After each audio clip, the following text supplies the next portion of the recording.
like water to a tree. PEPFAR has helped bring the hope and resources needed to change the trajectory of the AIDS pandemic. In 2003, millions of people living with HIV/AIDS in Africa were facing a death sentence. They didn't have access to life-saving drugs that existed in other parts of the world. Men, women, and children were left to die, isolated and afraid. Thanks to continued bipartisan congressional support, the generosity of the American people, and key collaborations on the ground, PEPFAR has saved more than 25 million lives and operates in more than 50 countries. The impact doesn't stop there. PEPFAR continues to grow new branches and has been a steady catalyst for global transformation. PEPFAR advances economic growth. With access to treatment, more people are healthy and can go on to receive an education, join the workforce, help provide for their families, and contribute to society. Between 2004 and 2018, PEPFAR was associated with a 2.1 percentage point increase in the GDP growth rate per capita, above what it would have been without the program. PEPFAR enriches societies. By partnering with governments and communities, PEPFAR has advocated for human rights and designed programs to empower girls and reduce their risk for HIV, unintended pregnancy, and violence. The overall death rate in PEPFAR countries is 20% lower to date than what it would have been without the program. By establishing new clinics and labs and training healthcare workers, PEPFAR has strengthened healthcare infrastructures. These strong roots have helped equip partner countries to better tackle COVID-19, Ebola, and other diseases. PEPFAR's branches have blossomed, and communities around the world have been transformed. But the work isn't complete. Continued support of PEPFAR is necessary to fulfill our promise to end the HIV/AIDS pandemic by 2030.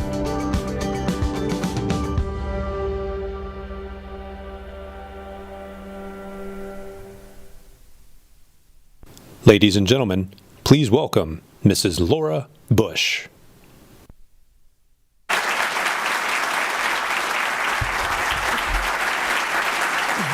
Thanks, everybody. Good morning, and welcome to the George W. Bush Institute's PEPFAR at 20 event. Thank you to USIP for hosting us today, and a special thanks to the architects, partner governments, the faith-based organizations, and PEPFAR advocates. Your tireless work has saved millions of lives. 20 years ago, before President Bush announced the President's Emergency Plan for AIDS Relief, AIDS was causing devastation around the world, especially in sub-Saharan Africa. There, less than 50,000 people living with HIV had access to the antiretroviral therapy.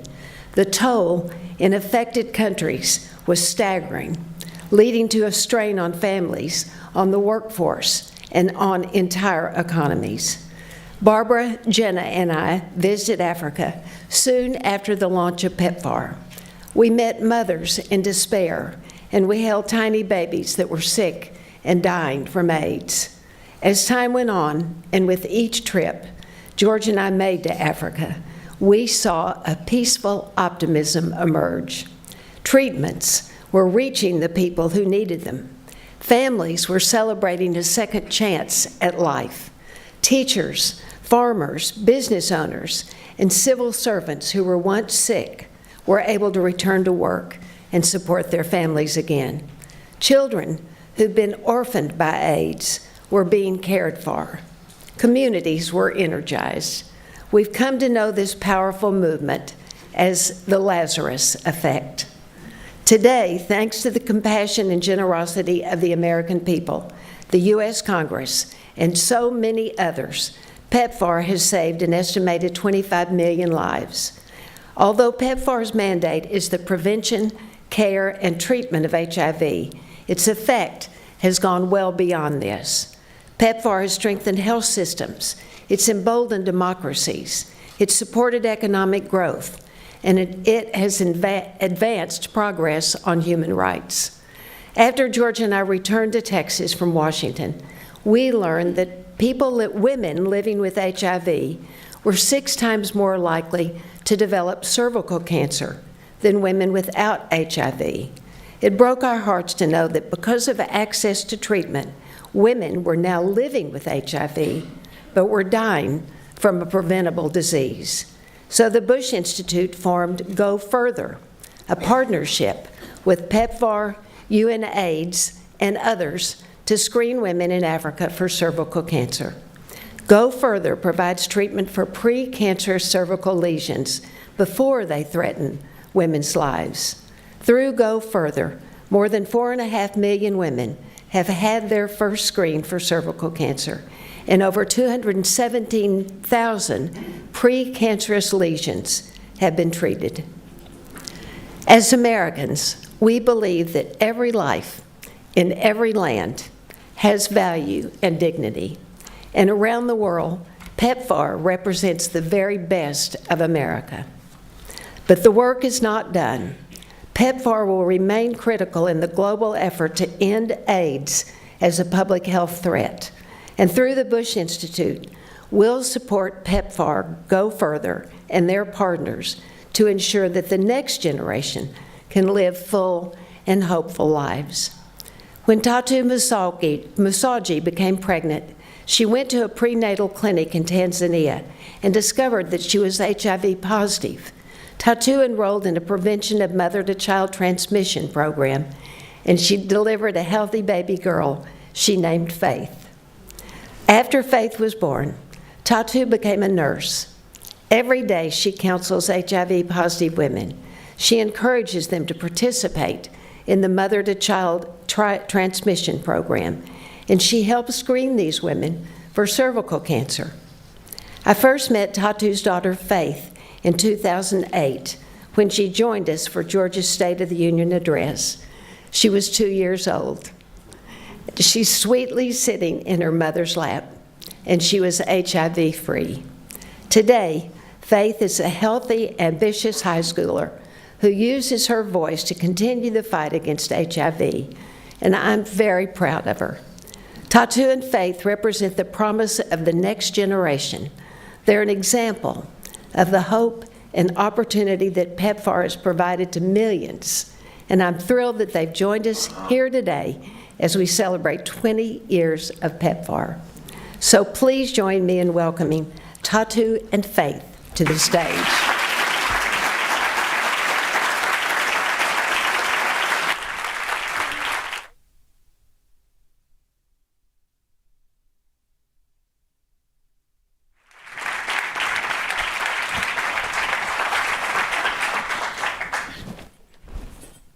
Good morning, and thank you, Mrs. Bush, for the kind introduction.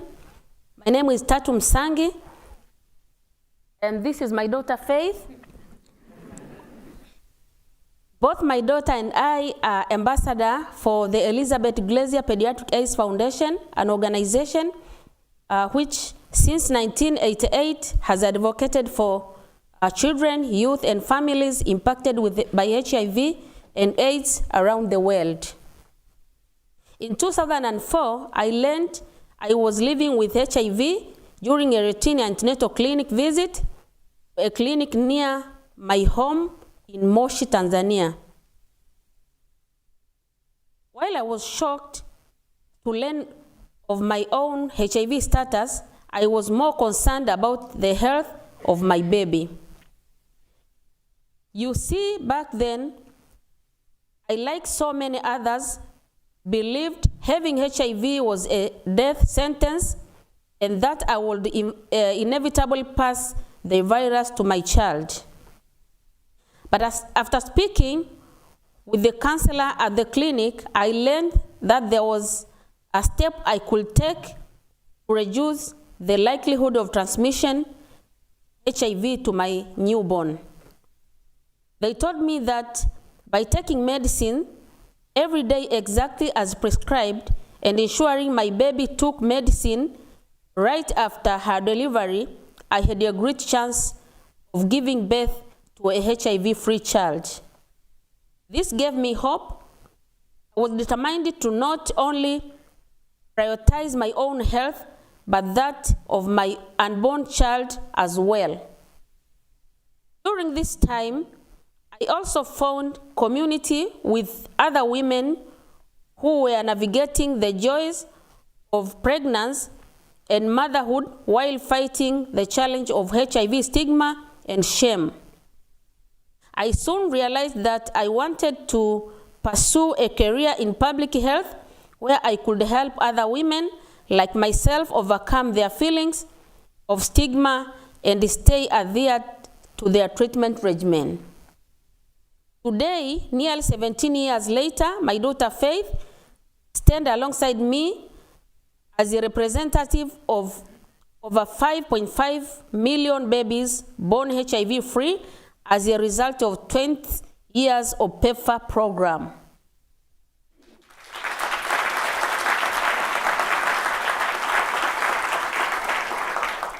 Faith has become a community leader in her own right, also pursuing her love of music and interior design.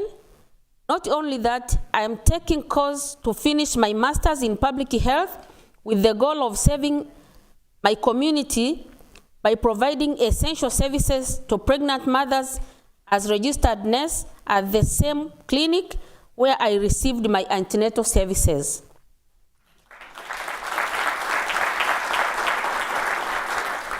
Together, Faith and I represent that life does not end at an HIV diagnosis and that I am not defined by my status. The success of PEPFAR shows that an AIDS-free generation is possible if we all commit to an end-take action from the family level to the global level. But as PEPFAR has demonstrated, in order to create a future free from HIV, we must work together to eliminate stigma and prioritize the health of children, youth, and families everywhere. Thank you.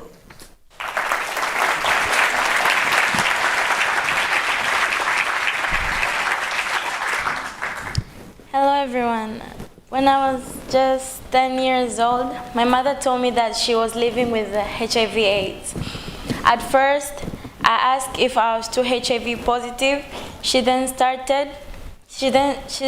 shared with me how she was able to protect me from contracting the virus because she took her medications every day and attended all of her doctor's appointments.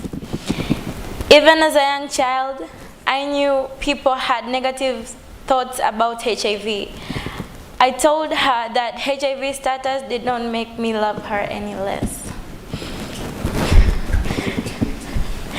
While she shared her HIV status with me, she also told me about the important work she does as a public health nurse at the clinic where she received her care to help other women living with HIV safely give birth to their HIV-negative babies. My mother told me how we must lead by example to eliminate the feelings of fear and stigma so closely associated with HIV in our community. I learned from my example about the ways I could give back to my community by staying true to myself, by using my own passions and interests to help others. As a music lover, I use song to encourage my friends living with HIV to take their medications as prescribed without fail. I teach my HIV-negative peers how to stand up against HIV stigma and how to remain HIV-free. But beyond my advocacy endeavors, I'm just like any other teenage girl. I love to travel and meet new people and attend school with the goal of one day becoming an interior designer.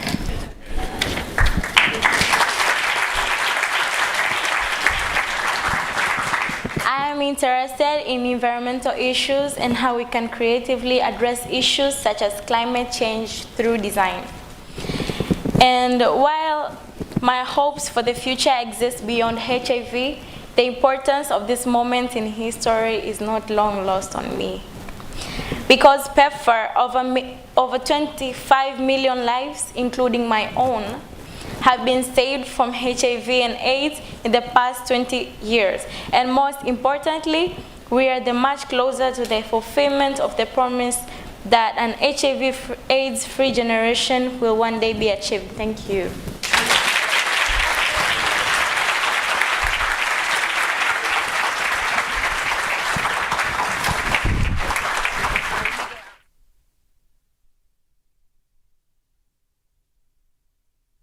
Please welcome the President and CEO of the George W. Bush Presidential Center, Ken Hirsch.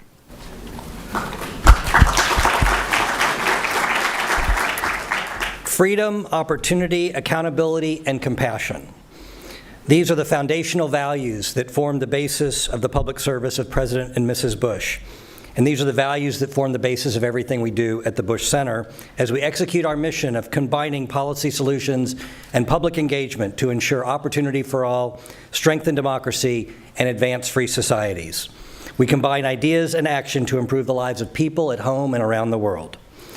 Continuing to support and elevate PEPFAR serves this mission extremely well, and it is a big part of our global health work. I'm Ken Hirsch, President and CEO of the Bush Center, and it's an honor to be here today. Before we get started, I'd like to thank our supporters, without whom we wouldn't be here. Bank of America, the Bill and Melinda Gates Foundation, and FlexJet, and members of Congress, the diplomatic corps representing PEPFAR's partner countries, the many architects of the program itself, Ambassador Dr. John Nkengasong and his staff at the Office of the Global AIDS Coordinator, and country PEPFAR teams for their help in this event and their ongoing partnership, plus all the organizations, individuals, and supporters who have contributed to 20 years of an incredible story. Now, why is the Bush Center here in DC to celebrate 20 years? It is not because President Bush misses Washington. We are here to celebrate what works when policy is shaped by principles. PEPFAR has saved over 25 million lives and is a shining example of principles in action. We are here to keep the emphasis on the need to continue reauthorizing PEPFAR and the Global Fund. We are here to remind ourselves of what great countries do. Great countries recognize that the human condition elsewhere matters here at home. Great countries recognize that helping others while demanding accountability and building capacity creates sustainable well-being. Great countries recognize that asking for nothing in return actually generates infinite returns. And we are also here to remind ourselves what is possible when we work together. PEPFAR was passed in 2003, and as of today, over $100 billion in cumulative funding for HIV/AIDS treatment, prevention, and research has been provided. It was originally passed in the House with 375 votes and a voice vote in the Senate. It has been sustained by 4 administrations, 2 Republican and 2 Democrat. And it's been the law of the land through Democratic, Republican, and split Congresses, 11 in total. As an example, on its 10th anniversary in 2013, with a Republican-controlled House and a Democrat-controlled Senate, it passed the House by a voice vote and the Senate by unanimous consent.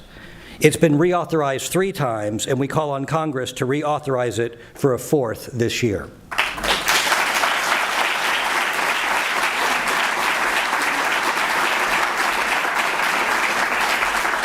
PEPFAR is a case where policy shaped by great values works. PEPFAR furthers the ideals of freedom. We showed the world the fruits of the American spirit and how that can be exported to help others.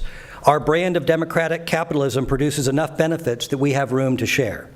More importantly, it's been documented that our providing aid for health correlates with state stability. PEPFAR furthers the ideals of opportunity. Countries where a third of the population are dying, as was the case in several African countries in 2002, breeds hopelessness and becomes ripe for corruption and extremism. We take steps to replace poverty and disease with hope. It has been documented that countries with higher PEPFAR investments have had greater worker productivity and economic development. PEPFAR had accountability baked in. Combined with the Millennium Challenge Corporation, PEPFAR demonstrated how real accountability can be built into massive aid programs to align interests and build local capacity for success with networks of partners to share the burden versus the inefficiency of central planning. But most of all, PEPFAR was compassion in action. When President Bush took office, nearly 30 million people in Africa were inflicted with AIDS, including 3 million children, and only 50,000 people were receiving medicines. President Bush described this motivation in his 2007 State of the Union address when he said, "Our work in the world is based on a timeless truth. To whom much is given, much is required." We hear the call to take on the challenges of hunger and poverty and disease, and that is precisely what America is doing. Asking nothing in return other than to welcome free and healthy people into the family of nations demonstrates the compassion of a great nation. This stands in stark contrast to other global powers today who use Belt and Road monies to create indentured servants suffocating under the weight of conditions attached to monies. Why is our global leadership important? It is clear now that when we retreat, voids are happy to be filled by revisionist powers who believe in division instead of unity, war crimes instead of humanity, debt instead of support, and control instead of freedom. This global leadership takes three things: clear values that guide policy, courage to act by leaders willing to ignore public opinions and follow their principles, and that we act together here at home. This is a two-front war. We cannot win the global fight for freedom, prosperity, civility, and good governance abroad if our leaders here are practicing incivility, pettiness, tolerance of frauds, and lack of accountability here at home. Our domestic political division is the greatest national security threat we face.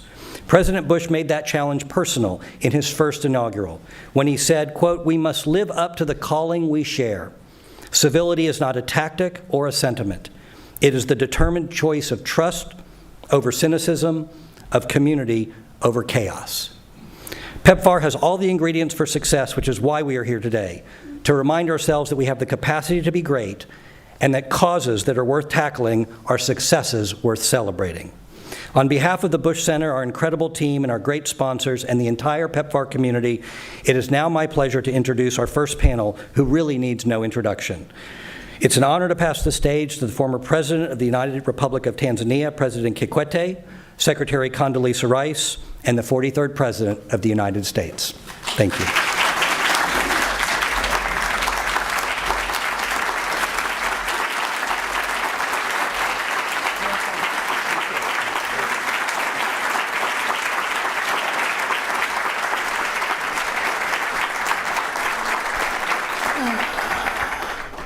Been a while since I had a standing ovation.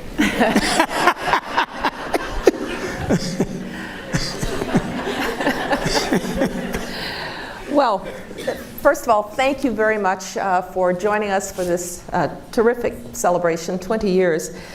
But before we celebrate the 20 years, I think we have to acknowledge that today is the first anniversary of the Russian invasion of its neighbor, Ukraine, something that I think none of us thought perhaps we would see again in the second half of the 20th century, let alone the beginning of the 21st. And I just want to acknowledge that Ukraine has actually been a PEPFAR partner, a terrific partner.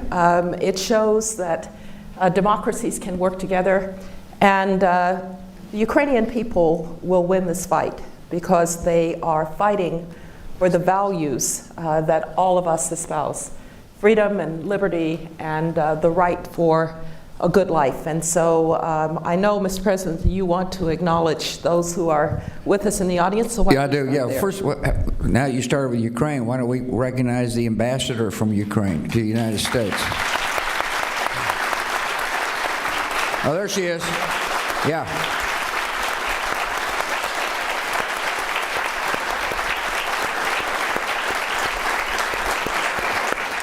Probably ought to recognize Laura. Yes. Yeah. She's very instrumental in all this. And I want to thank you. I thank my pal, Kikwete. He's an awesome guy. This is a guy that got on national TV and got tested. First African leader to do so. And it set a huge example. An example beyond Tanzania, and for that we're very. This program is incredibly successful because of leadership like you, President Kikwete. Thank you.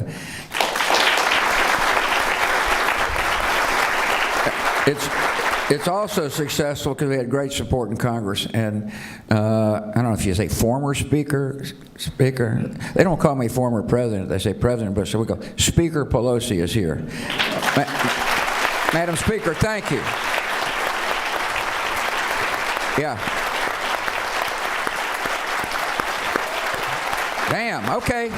Don't get carried away. And Paul. Good to see you, Paul. You're doing well. I'm glad you're here. Yeah. And of course, I thank the Bush, Wendy Sherman, Deputy Secretary of State. Condi.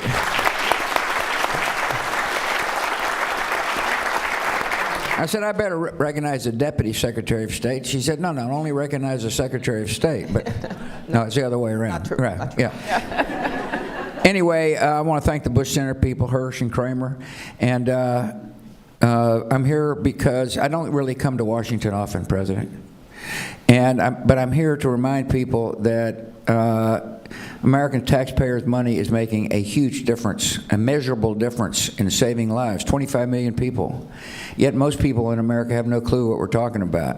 So hopefully this attempt today gets people listening, President Kikwete. And the other thing is that I know maybe some in Washington are listening, but this program needs to be funded. And for the skeptics, all I ask is look at the results. And if the results don't impress you, then nothing will impress you. And so we're asking for the program to be refunded and to make sure that there's lines of accountability between the spending of the money and those who spend it. And so anyway, that's why we're here. And I'm here because you're here. Thank you. Yeah, you know, he gave me a lion when I went to visit in Tanzania. Not a live one. No, it was a dead one. Right. But he had his stuff just now in the Bush Library. Right. It's got a little name. It says Kikwete. Thank you. Actually, Mr. President, I'm going to ask you to start. I'll ask Kikwete something. No. I've got this organized. I'm Okay. moderating. Okay. I'm moderating. Mr. President, Yes. I'm going to ask you to start about the origins of this. Okay. We have a lot of people who contributed to the origins of it. I see Tony Fauci down there and a number of other folks who were Josh Bolton in that Oval Office meeting when you decided that this was something that had to be done. So talk about your own personal commitment. Yeah. So it's a little self-serving on her part because she walked in the Oval Office. Di Frazier is here. Yeah. Okay. Anyway, she walked in the Oval Office and said, "Are you aware there's a pandemic destroying an entire generation of the people in the continent of Africa?" I said, you know, when you're president, you hear a lot of hyperbole, and I said, "Prove it," and she did. And I believe that human life is precious and we're all God's children. That's what I said when I was campaigning. And I meant it. And we also operated on this, to whom much is given, much is required. And, you know, we're an unbelievably wealthy nation, and yet there are people, a generation is being destroyed. And so that was the genesis. And, you know, a lot of skeptics. But we put together a plan that worked and had a hell of a team, many of whom are here, really good people, motivated by one thing, human life. Sure. Right. And then we found partners on the continent of Africa, and this is the best one right here. Yeah. Well, let me actually turn to you, President Kikwete, Yes. and talk about that partnership, because early on, the president said this isn't going to work if we don't have partners on the ground. The United States can't swoop down and solve this problem. So you were among the early and best partners, and so talk a little bit about that. Well, President, let me first thank you for having me here. We are friends. Yeah, very good. So when I got the invitation, I said I can't say no. But let me first commend you for conceiving the idea of the plan.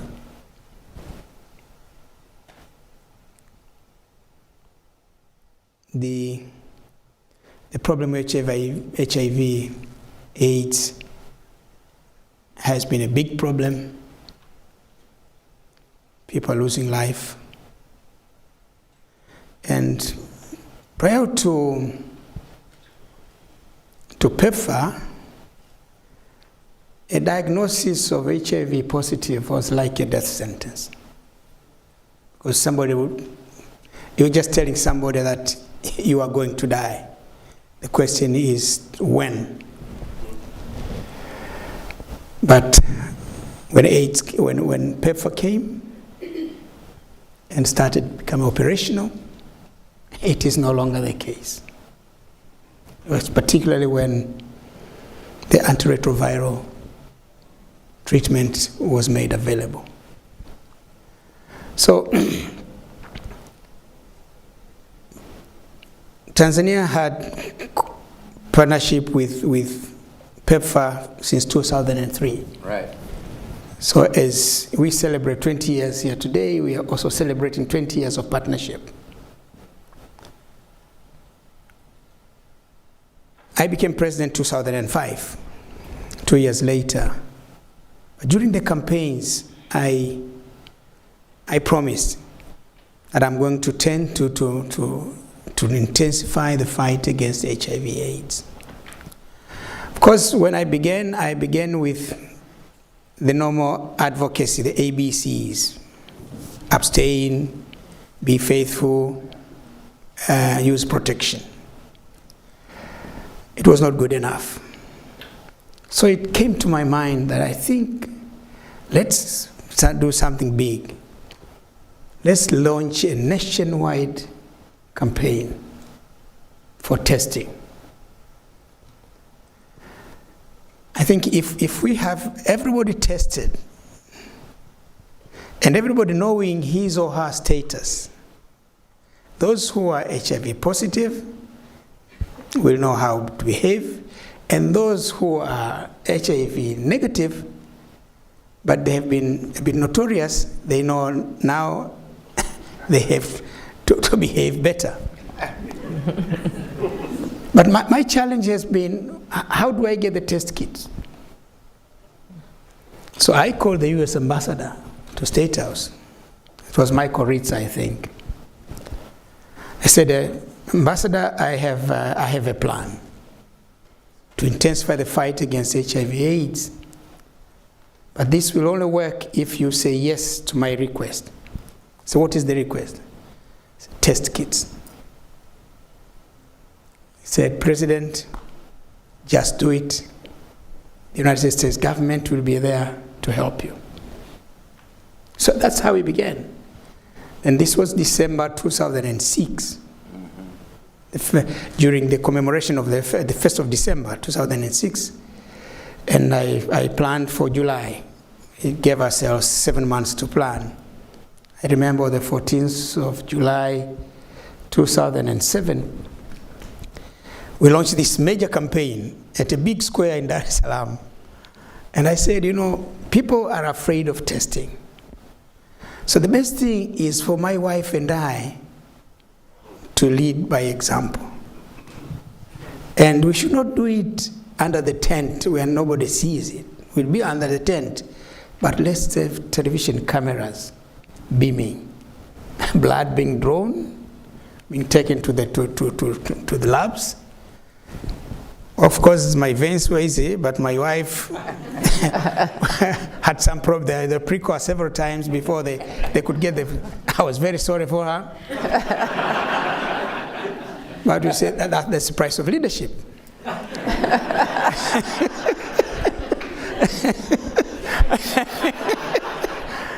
Yeah, so we got tested. And because I got tested, we had so many people. On that day, 11,000 people tested at that square. Yeah.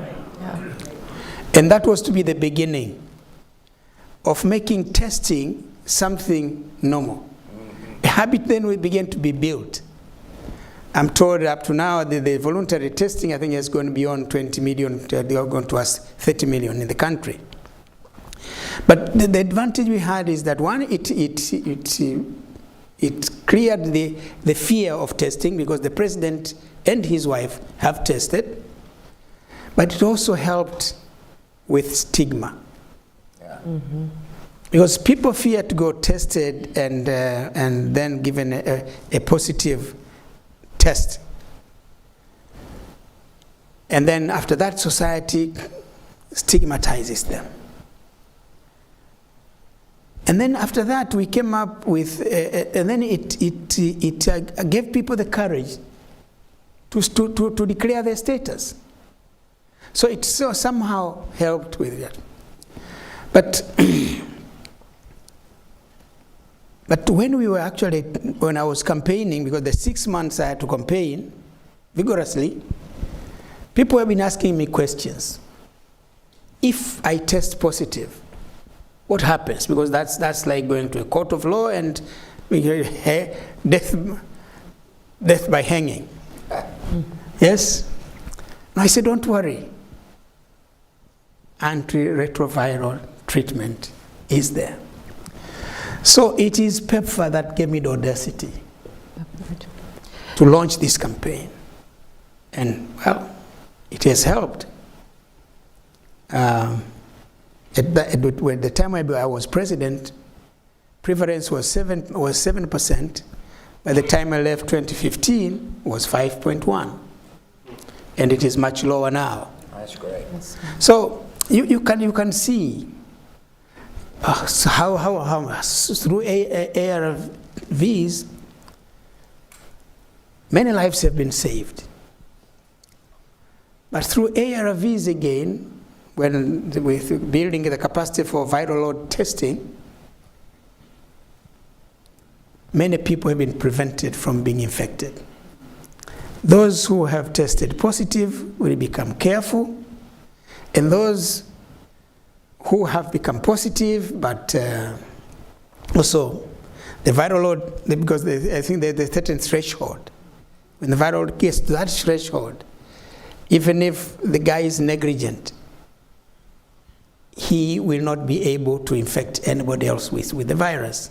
So that's the importance of viral load testing. And it has increased. I think we are now going towards 97%, yes, of the samples, this testing. So I'm saying this has been a wonderful initiative. But the other important thing, the United States is the first country in the world to invest in the fight against one disease. There's been a lot of works, but the US is in history. The United States is the only country that has focused on one disease. Because everybody is doing that, but the US has been the only country, so thank you for your compassion. Yeah, well, thank the people, not me. I was just president. Also, as the president has said, I also say thank Congress. Yeah. Yes, because if the government has taken that decision, and if they sent it to Congress, and Nancy Pelosi and Mitch McConnell said no, we wouldn't have had PEPFAR funded. So this is also the other thing I'm saying thank you so much. And Nancy Pelosi is here. We also thank Congress. But the most important thing is we thank the people of the United States. There you go. Yes, because you have shown when you decide to care, to take the interest of the others, mind what it means. Mr. President, Yes. yes, did you want to say something, or should I? Well, I was going to say that as a result of PEPFAR, it enabled African countries to deal with other diseases. As I was told last night by an expert, that African nations were more likely to be able to deal with COVID when it hit because of the PEPFAR platform. Yes, sir.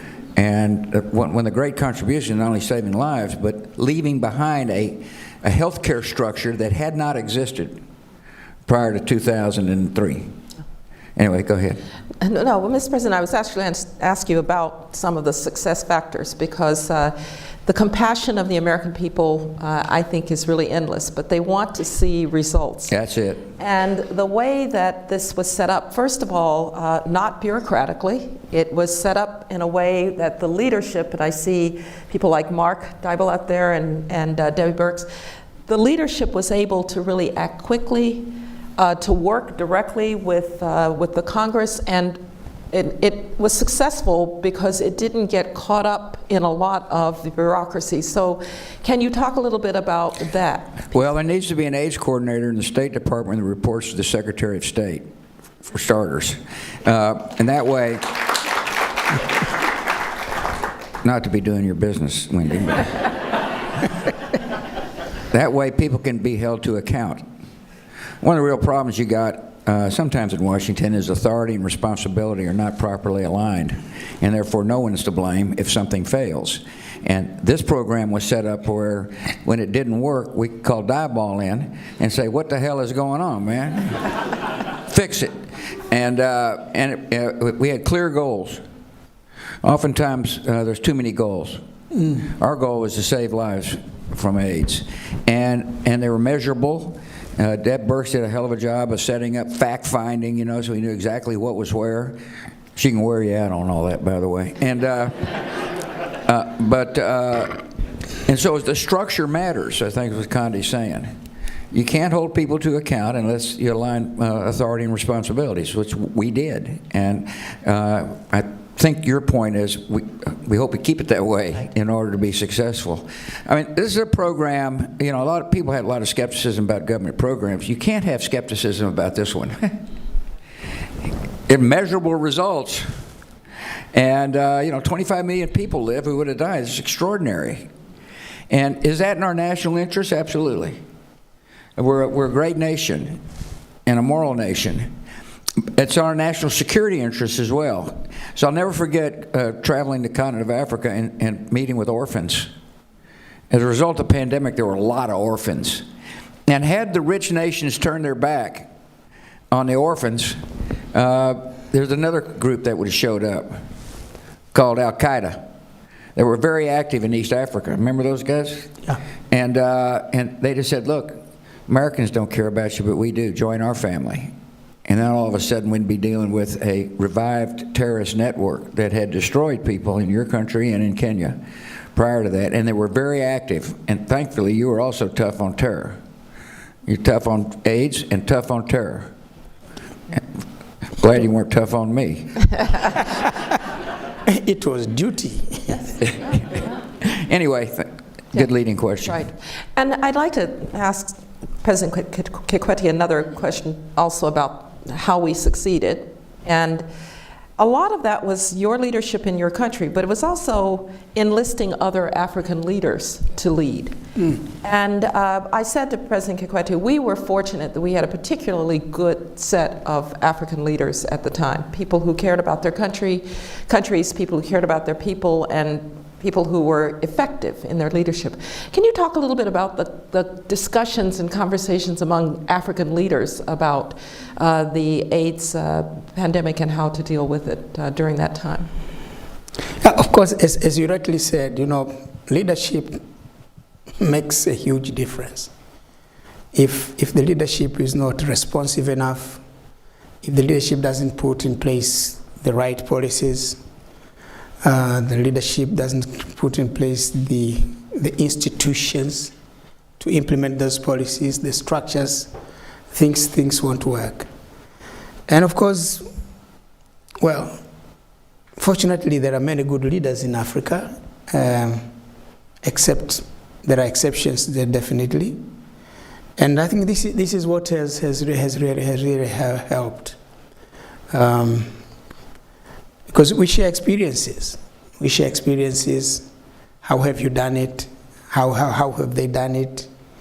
Our first case of AIDS were 3 people. The first diagnosis was in 1984. And these 3 people were living on the border with Uganda. And at that time, the disease had already become permanent in Uganda. And after that, it's just spread like a bushfire. And then the whole country... not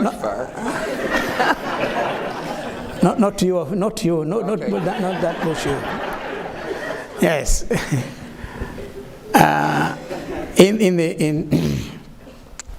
the whole country, Then we had people dying. There was nothing that they could do. As I'm saying, when PEPFAR came in. So we put up the structures. The other good thing about PEPFAR is that it also helped us establish the programs for response. Mm-hmm. It also helped us and train the health professionals. I think about 750 were trained through a CDC special program on training. So you have already a program in place. You have the health professionals, yes. They also, through PEPFAR, we worked on the labs. We got assistance for labs. I remember 44 labs had international accreditation. Yes, international accreditation. So when you have the professionals, you have the labs, you have the structures and the systems, why shouldn't things work? And when you have the commitment. And now, of course, we have a new president, a lady, yes, who is doing so. She sends her regards to you. Thank you. She thanks you for the wonderful idea of establishing PEPFAR. But she's also sending greetings, his appreciations to the 4 administrations, including yours, that has been working on this, to Congress, to the people of the United States. All she's saying is continued collaboration and cooperation until we defeat this disease. And the target is 2030. Hopefully we'll get there.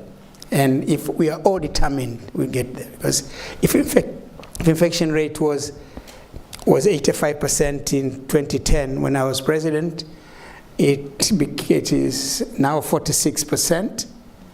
I'm sure in the remaining few years we may be able to get to the target of 0 AIDS by 2030.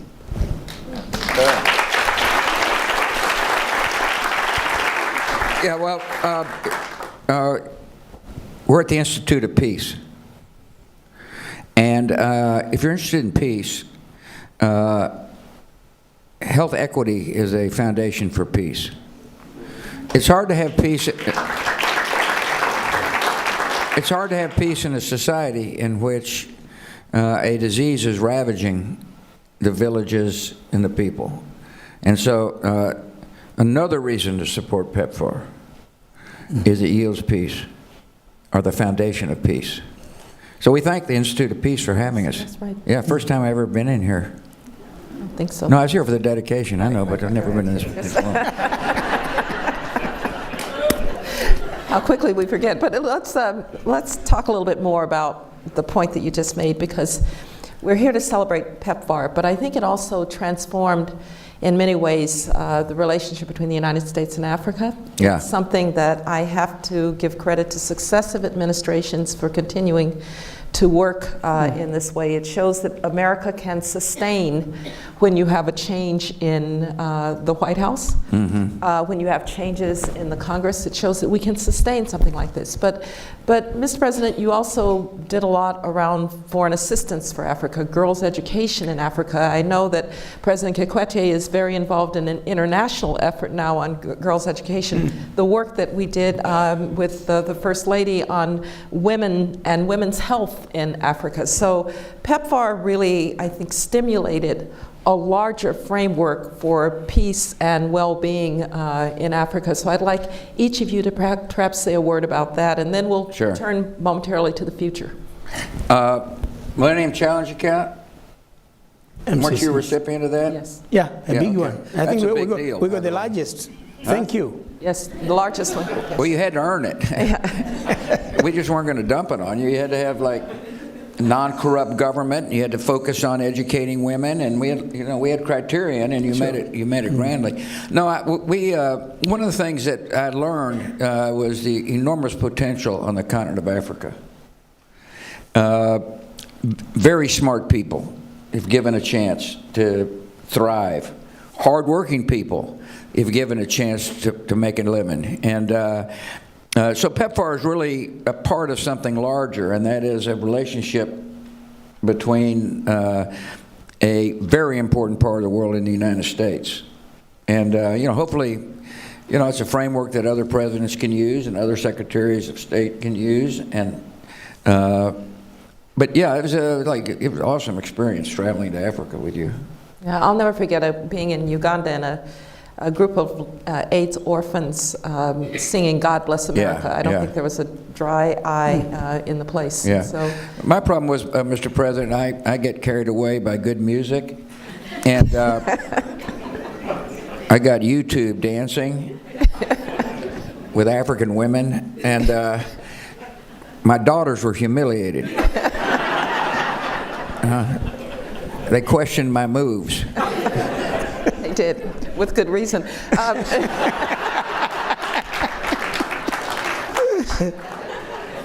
Mr. President, do you want to say a word about the broader framework in U.S.-Africa relations and where you'd like to see us? Well, I'm saying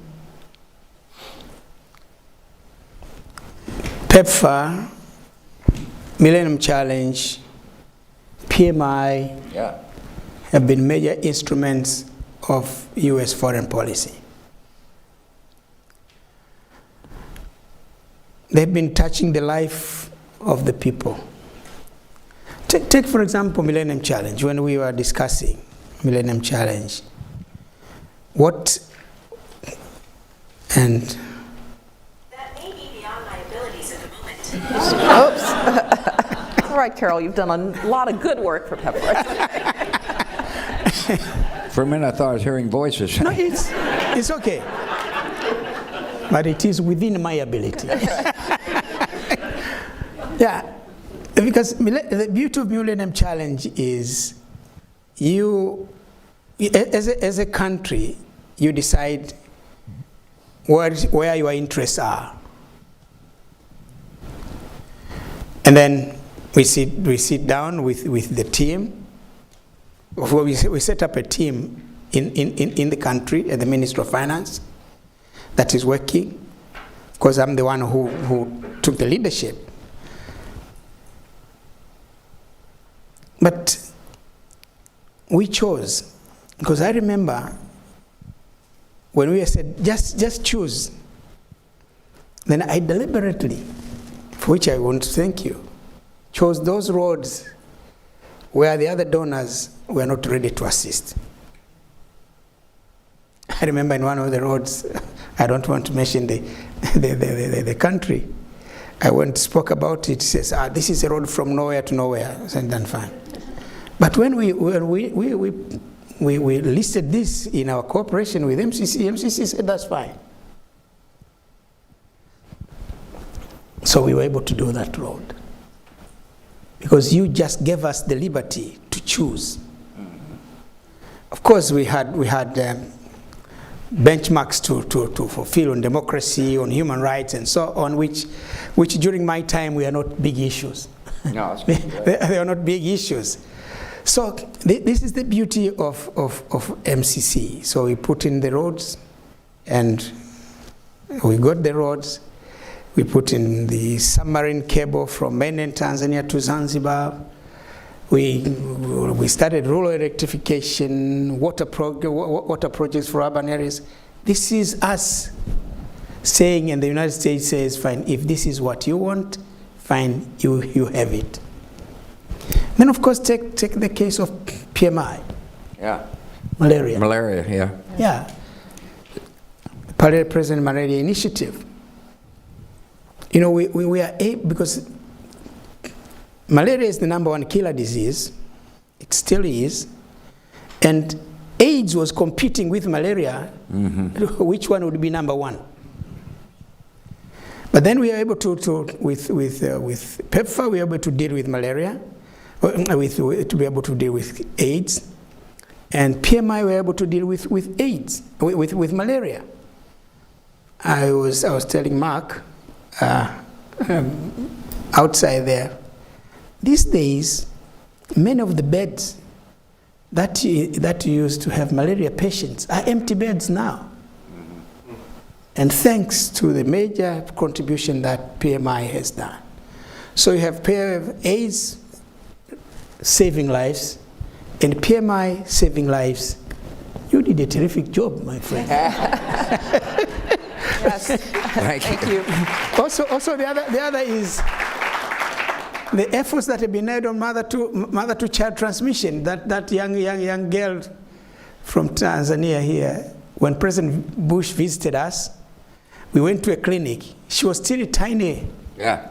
And I was really amazed. You know, it was also the first time I said, oh, so for a HIV positive couple can give birth to a baby who is not HIV positive. That's right. I said that was amazing. You know what happened, Mr. President? Yes. We invited the mom and the little child to the State of the Union address, and I saw a picture of it, and the child was sound asleep.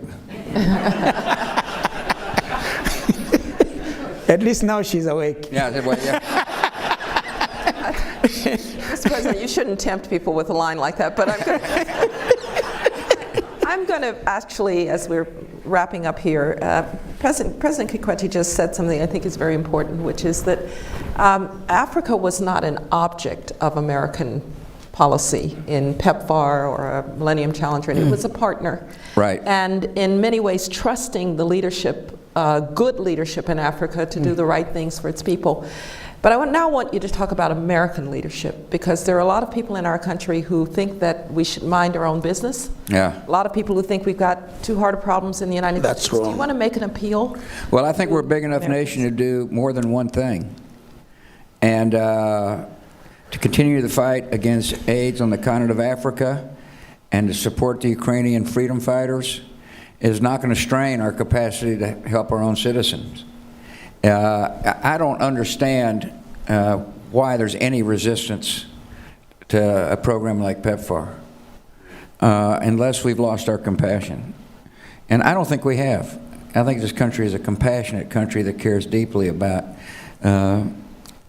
people who suffer. And I just wish we could take people with us on our trips to Africa and see, amidst some pretty difficult situations, the unbelievable joy of life, the spirit of life, and to be able to enhance that was a joy. And it was great to work with my pal Kikwete. He's an awesome guy, as you can tell. He's really a good man. Well, I want to thank President Kikwete for being with us. You honor us by your presence here. Mr. President, thank you for your leadership. And thank you to everyone here. Many people who made this possible and made it happen. Can't not call out my friend Steve Hadley, who was extraordinary in all of this and also very involved with the U.S. Institute of Peace. And I just want to thank each and every one of you for your willingness to support this great program. 20 years in, there's a lot still to say about it. Keep fighting. Thank you very much. Thank you.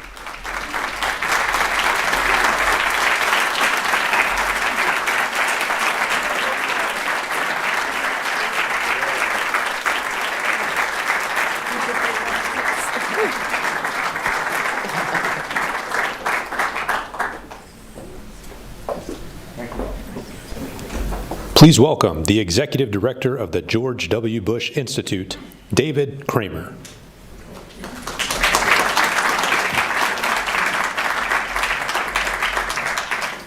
Good morning, and thank you all for being here. As we have heard already this morning, PEPFAR has enjoyed strong bipartisan support in the U.S. Congress, both the House and the Senate, and it has also enjoyed strong support from one administration after another since President Bush launched this initiative in 2003. Here to represent the Biden administration is the U.S. Deputy Secretary of State, Wendy Sherman.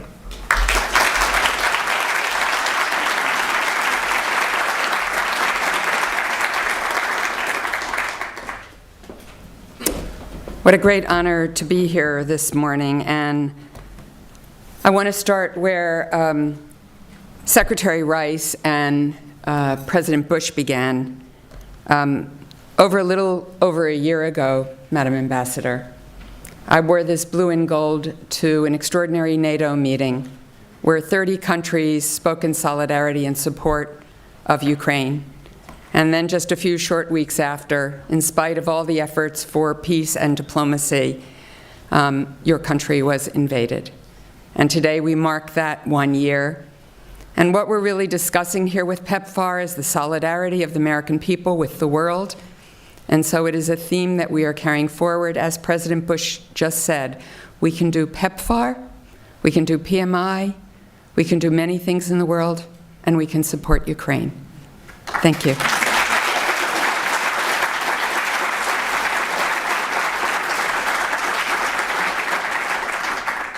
David, thank you for welcoming us all here today, and my thanks to the Bush Institute for organizing this event and the U.S. Institute of Peace for hosting us. PEPFAR represents an enduring, bipartisan commitment to the world where HIV/AIDS is preventable, where this awful disease need not be a death sentence, where we move from memories of the days when friends with HIV had little hope to survive, some of my dearest friends, to today, when the miracle of modern medicine allows so many to thrive. 20 years ago, President Bush stood before Congress, Madam Speaker, to launch that commitment to, quote, turn the tide against AIDS, unquote, to ignite, quote, a work of mercy beyond all current international efforts in the campaign to defeat this dangerous foe. It was a bold declaration with a unifying purpose to deploy the full reach of American leadership, diplomacy, and compassion to save lives. So let me say thank you to President Bush for the vision to make PEPFAR a priority and a reality. And let me thank First Lady Laura Bush for bringing her powerful, clear voice to this cause and to this mission. 20 years later, President Biden stood at the same rostrum to highlight how PEPFAR had, quote, transformed the global fight against HIV/AIDS. He pointed to this extraordinary program as proof that, quote, we can still do big things. 2 speeches separated by 2 decades. Yet what's happened in between is anything but rhetorical. For millions across Africa, the Caribbean, and the world, the impact is nothing short of remarkable. The facts and figures tell a stunning tale. A $15 billion initial investment that's turned into more than $100 billion and counting to combat HIV/AIDS. Over 25 million lives saved, more than 20 million people on HIV treatment, new infections reduced by 42% since their peak in 2004. AIDS-related deaths down by 68% in that same time frame. Now we see a world on the path to ending HIV/AIDS as a global health threat by the end of this decade. An objective we share with our partner countries, not as a false hope, not as a faint dream, but as an achievable goal. That is the power that PEPFAR has given us. But what matters most can be found not in the numbers, but the names. Not in the statistics, but the stories. The lives forever altered for the better, the chapters rewritten, the futures restored, thanks to the tools provided by PEPFAR to help prevent, treat, and control this disease. Look at one part of this effort: the determined, resilient, empowered, AIDS-free, mentored, and safe. The DREAMS program, which is designed to address key factors that make adolescent girls and young women particularly vulnerable to HIV. Look at Ruth, a young mother from Kenya, who shared that DREAMS enabled her to finish her education and ultimately secure a steady job with her local government. Look at Michelle from Zimbabwe, who completed this program and became a DREAMS ambassador and mentor herself, supporting other young women in staying HIV/AIDS free and accessing reproductive health services. Look at the millions of young people. We've heard those stories this morning. Thank you to you both. People like Ruth and Michelle, who have received help and hope, who've emerged as leaders in their own communities in the battle against HIV/AIDS. Our progress is truly mind-blowing. Yet all of us know there's far more to do to accelerate decreases in HIV infections globally and to reverse rates of new infections anywhere they are on the rise. This is why PEPFAR is so essential. It equips us with the architecture to adapt to the threat of HIV/AIDS and prepare and deal with public health dangers yet to come. We have seen that in the battle against the most recent pandemic, where the platforms built for PEPFAR were critical in the fight against COVID. That cause has earned this transformative initiative blue bipartisan support in Congress from the start to this day. That mission will remain its promise and its purpose. With the legacy of President Bush, President Kikwete, and Secretary Rice, and with the leadership of President Biden, Secretary Blinken, Ambassador Nkengasong, Dr. John as we call him, and our State Department team, with persistence and perseverance of partners and practitioners on the front lines, PEPFAR will remain a work of mercy. It will continue to show us what it means to do big things.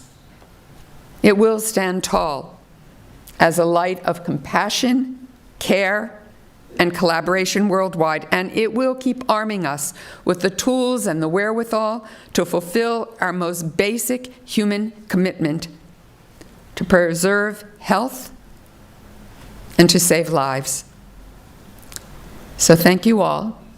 And now let me introduce a message from Secretary Blinken, who is in New York today on this marked anniversary of the invasion of a sovereign country.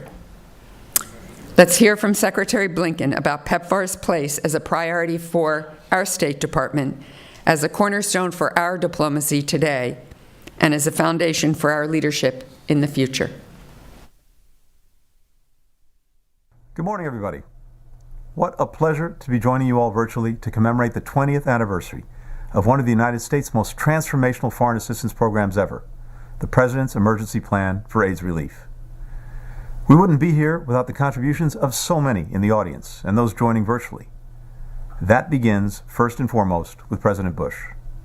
Mr. President, as an American, and simply as a human being, I am deeply proud of your leadership in changing so many lives for the better. Many have spoken to the bleak landscape before this program, but let me just mention one telling detail. A Tanzanian physician, Dr. Leonardo Mboko, recently reflected that before PEPFAR, treatment for his HIV-positive patients was focused on a single, narrow track, counseling them through their end-of-life care options. When President Bush announced PEPFAR in his 2003 State of the Union address, he pledged that the United States would invest $15 billion to tackle HIV/AIDS over 5 years, the largest commitment ever by any nation to address a single disease. One of my former colleagues, Sandra Thurman, was listening to that speech on a drive, and she recalled that, and I quote, "I damn near drove off the road. It took my breath away." Sandra had directed AIDS policy in the Clinton years and had seen the millions of lives lost to the virus. She understood what a difference such a program could make. Yet, in its early days, most public health professionals weren't optimistic about PEPFAR's prospects. There were considerable barriers, especially in sub-Saharan Africa, including a lack of proper roads to transport medicines and healthcare workers to deliver them. But it was the commitment of so many that made the program a success. That includes foreign leaders like President Kikwete and First Lady Kikwete, who countered the stigma against HIV/AIDS by publicly getting tested themselves. It includes generations of physicians like Ambassador Nkengasong, who devoted a lifetime to countering HIV/AIDS in the lab at the U.S. Centers for Disease Control and Prevention, at the Africa CDC, and now, to our great fortune, at the State Department, where he's leading PEPFAR's future. And so many others, from PEPFAR's earliest champions in Congress on both sides of the aisle, especially Representative Barbara Lee and the Congressional Black Caucus, who sent President Bush a letter in 2002 asking him to launch an initiative to fight AIDS. The public and private sectors, tens of thousands of implementing partners on the ground who do the day-to-day work required to save millions of lives, all of whom helped make the promise of this program real. Deputy Secretary of State Sherman shared the many ways that PEPFAR has forever changed the lives of those with HIV/AIDS, including by directly saving more than 25 million lives. But it's also changed the lives of all people. The same health infrastructure that PEPFAR created, surveillance systems to track outbreaks, laboratories to run diagnostic tests, supply chains to transport medicines, healthcare workers to deliver those medicines. All of these have been used to help people in the face of other health crises, including Ebola, the avian flu, and of course, COVID-19. As I travel around the world, I continue to hear about the extraordinary difference that PEPFAR is making. It's one of the first programs that people point to as an example of the United States doing good globally, and I am so proud to be one of its stewards. Yet, even as we celebrate PEPFAR's 20 years of impact, we have more work to do to reach the United Nations goal of ending the HIV/AIDS pandemic by 2030. We continue to see persistent inequities in access to treatment for vulnerable populations, like children, women and girls, LGBTQI+ people, people who use drugs and sex workers, as well as gaps in supply of tests and drugs. On World AIDS Day, this past December, the United States launched our latest PEPFAR 5-year strategy, which targets these inequities. PEPFAR has been successful in part because of the bipartisan support it's enjoyed since its creation, across 4 administrations and 10 Congresses. And that support has to continue. Congress's reauthorization of PEPFAR this September is vital. Millions of lives depend on it. We must also make advancing health security an elevated and permanent focus of American diplomacy. That's why, in December, I notified Congress of my intent to establish a Bureau of Global Health Security and Diplomacy, so we can continue the State Department's long-standing fight against HIV/AIDS through PEPFAR, and so we can apply the program's lessons and the full weight of the department to prevent, detect, and respond to existing and future health threats. PEPFAR shows what we can do at our best. Work together across divides, in partnership with the rest of the world, to make progress against a seemingly intractable problem, and preserve millions of lives. Let us learn from it and build on its life-saving work. Please welcome the Bradford M. Freeman Managing Director of Global Policy at the George W. Bush Institute, Igor Krestin.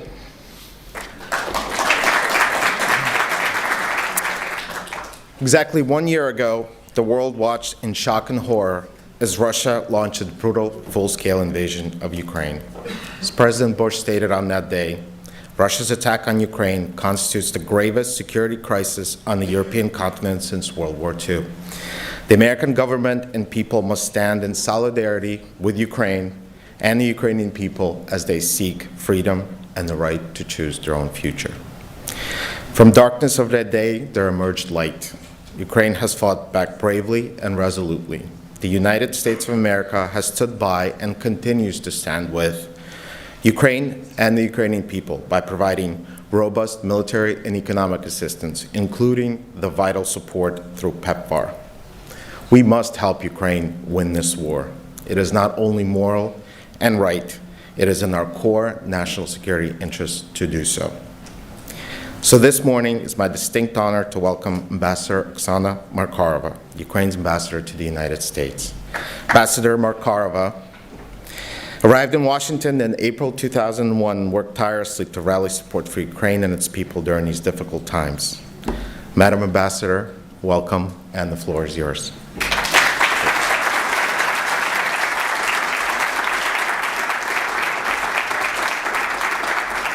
Thank you very much, Igor, for introduction. It's such an honor and pleasure to be here among friends. Dear Speaker Emerita Pelosi, Mr. Pelosi, it's great to be here with President Bush, First Lady Bush, with everyone who feels strongly about PEPFAR. Why is it important for me to be here on this day when we actually mark the 1 year since Russia attacked us and almost 9 years since they started the war in 2014? I'm honored to be here to introduce two very brave Ukrainians, Dmytro Sharemby and Valeria Rachinska, somebody who have been beneficiaries of PEPFAR and relentless fighters for public health in Ukraine through their 100% Life initiative. A year ago, Russia decided to destroy our country. A year ago, they started a full-fledged war with rockets flying everywhere. We have seen all kinds of war crimes. We have seen all kinds of atrocities. We have seen damage and destruction that Europe did not see since the World War II. And yet, today we stand and we say that we will win this war. And we will win this war because of several success factors. First, remarkable leadership. Leadership of President Zelensky, of course, who stayed and decided to fight for the country together with the country. Leadership of the American president, of the speaker, of every American here. Leadership of the administration to show those values that we just discussed with regard to PEPFAR: compassion, belief in freedom and democracy, readiness not only to fight for these values here, but to support them elsewhere. Bravery, of course, but also, which is very important, the work of all Ukrainians, all our civil society, everyone together. As you say, it takes a village to raise a child. It takes a village to do everything. It will take a village for us to win, and it also took a village to have a successful PEPFAR implementation everywhere. Ukraine is proud to be participant of this program since 2007. It has been 350 million that we have received through PEPFAR, but it's not about numbers, it's not a line in the budget. It's about 150,000 lives that have been saved, that have been able to live full life, and that are able, like Dmytro and Valeria, to fight today, to fight for their homes, to fight for their loved ones, to fight for our freedom, to fight for our democracy. So thank you, everyone in the United States who initiated, implemented, fought for this program, and who continues to fight for this program. It's the program that really is important for everyone, and it's a program through which America is showing, the leadership in compassion and humanitarian assistance, which is invaluable. And as we enter the new year, which, as our president said today, is going to be a victorious year, and we will all work day and night to get there, I just want to again thank the United States for all the support in supporting our fight, because this fight is important for all of us. We have to show that in the 21st century, you cannot change the borders of independent free country with a brutal force. So when we win, and I have no doubt that Ukraine will win, we all have to work close together, like we have shown yesterday at the UN with 141 countries voting together. We have worked together to achieve equality, equity, to work on health issues, and to create everything that is possible in order to prevent wars, but also to fight and win in peace. And PEPFAR is one of the programs which clearly shows how efforts directed on public health helps really promote peace. So thank you very much, and have excellent discussions today. Thank you.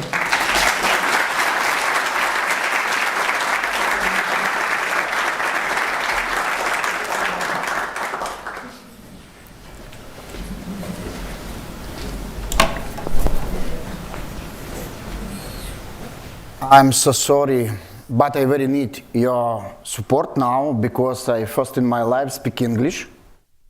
But I must. 365 days ago, began war. Exactly 1 year ago at this time, we were taking people in bomb shelters. Unfortunately, not everyone could get to shelters. And I would like to ask for a minute of silence to remember those who are not longer with us today.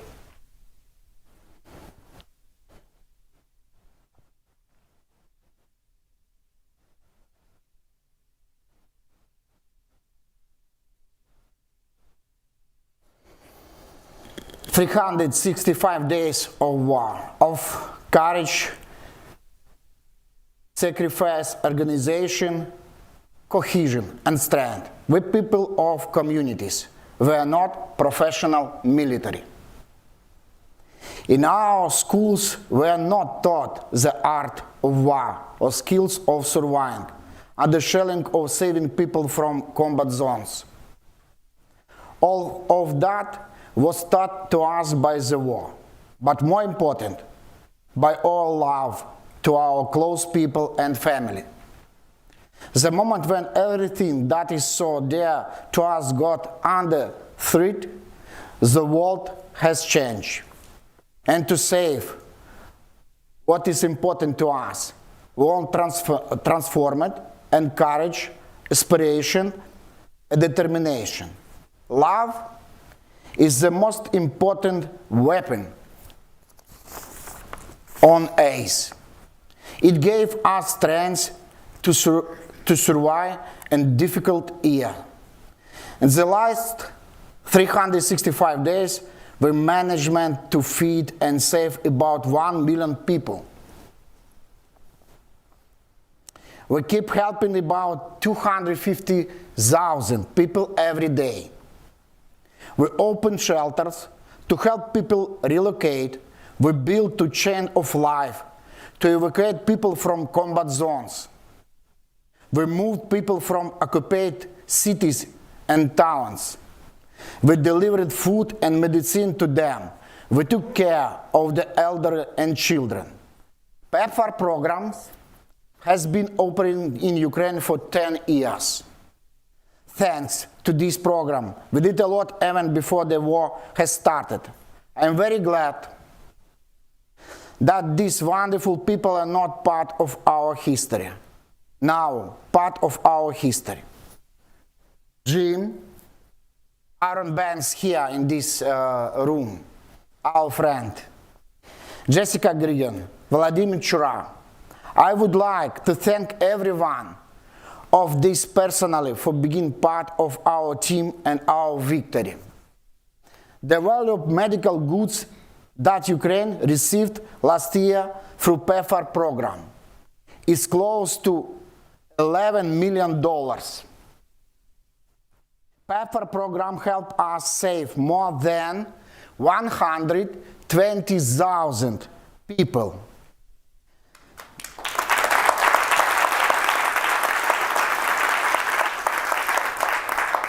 Only 22 here. They help us find and deliver our 53 million dose ART. As soon as the therapy got in Ukraine, we found all possible ways to deliver this medicine by boats, by cars, even by food. Even these areas already captured by Russian troops, we found ways to bring the medicine to those who needed them. It's like an invisible body armor for the immunity system, which saves people from another war. That is the HIV epidemics. I am a proof of this success. Valeria and I have this, one second. This is proof, like this. PEPFAR help us and save us. I am every day take these pills. And 120,000 people in Ukraine.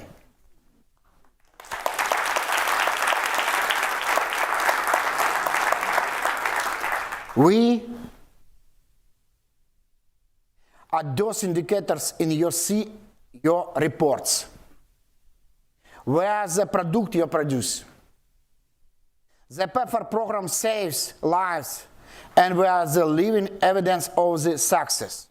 All of this is the result of your program operating in Ukraine.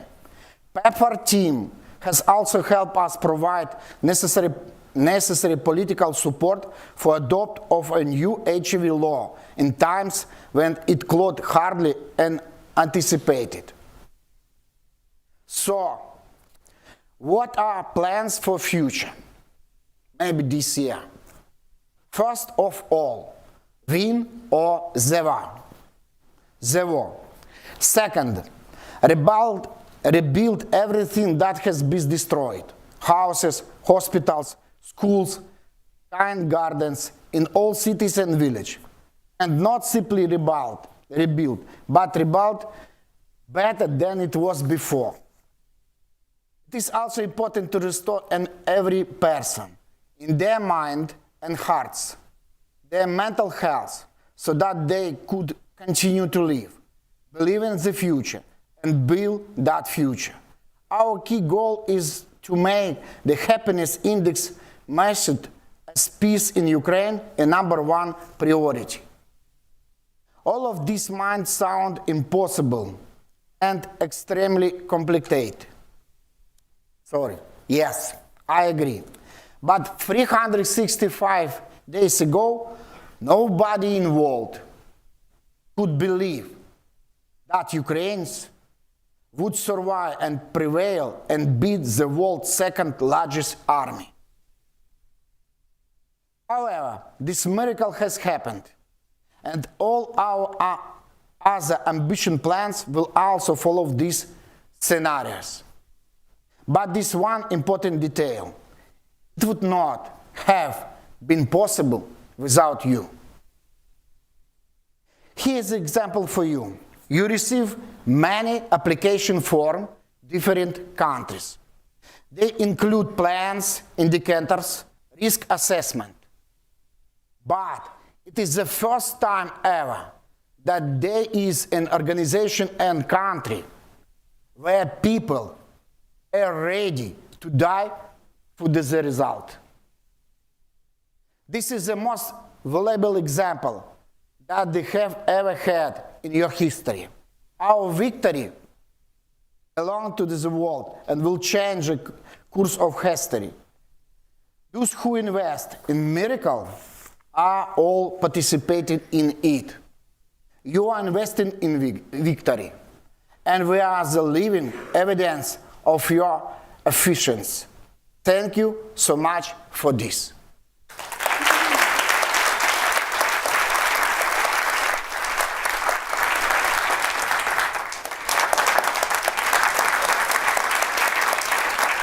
Thank you very much. Thanks.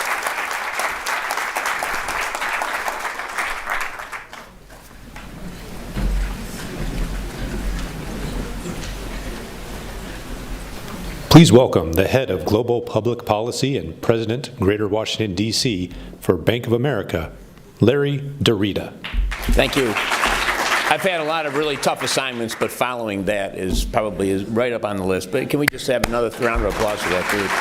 I do also want to thank Ambassador Markarova. We've done some things with her and her team here in the business community in Washington, D.C. She's been a fantastic leader right here in Washington in the last year. I'm very proud that Bank of America has been able to do some things to help with some of the work that needed to be done after the invasion. And I'm sure as we talk about reconstruction, we'll see the private sector and public companies and finance companies be part of that great effort when it's necessary. I do want to thank the Bush Institute. I'm very proud to be here on behalf of my Bank of America teammates from around the world. I have several of my colleagues are here with me today. I'm really privileged to be representing them, and it's great to see some of my former Bush administration teammates and colleagues as well.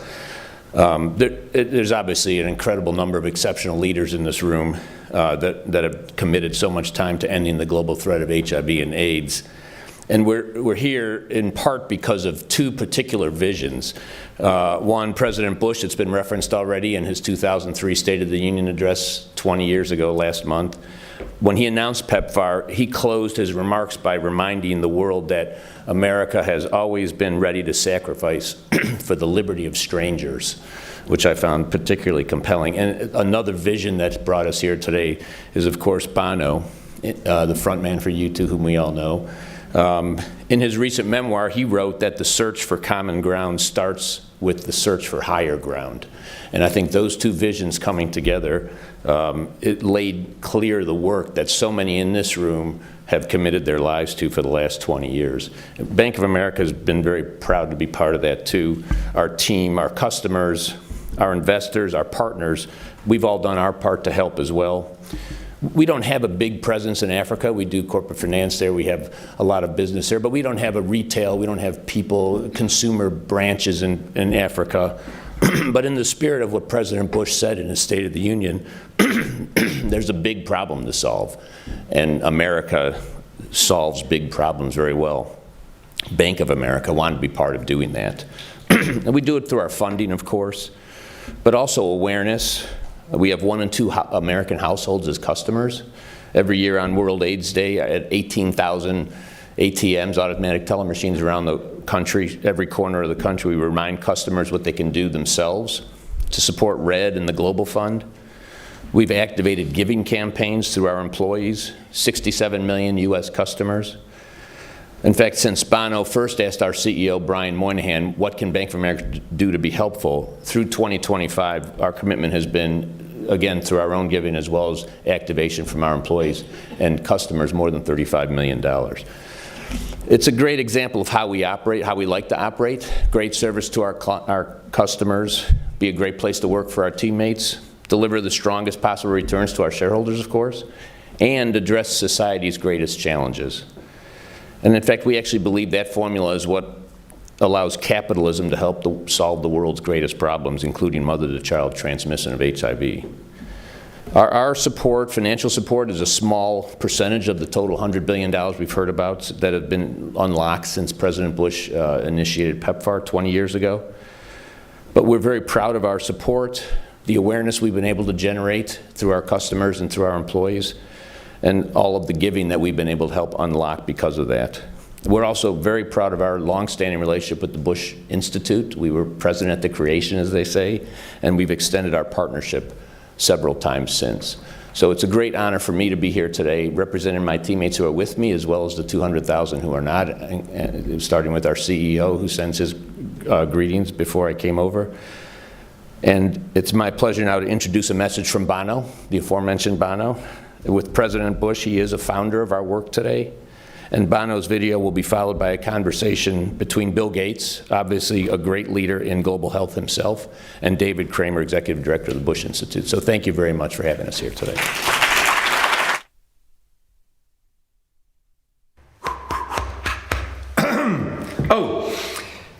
President Bush will tell you that the first time we met, I looked a lot younger. He says I might have been taller and that I was better looking.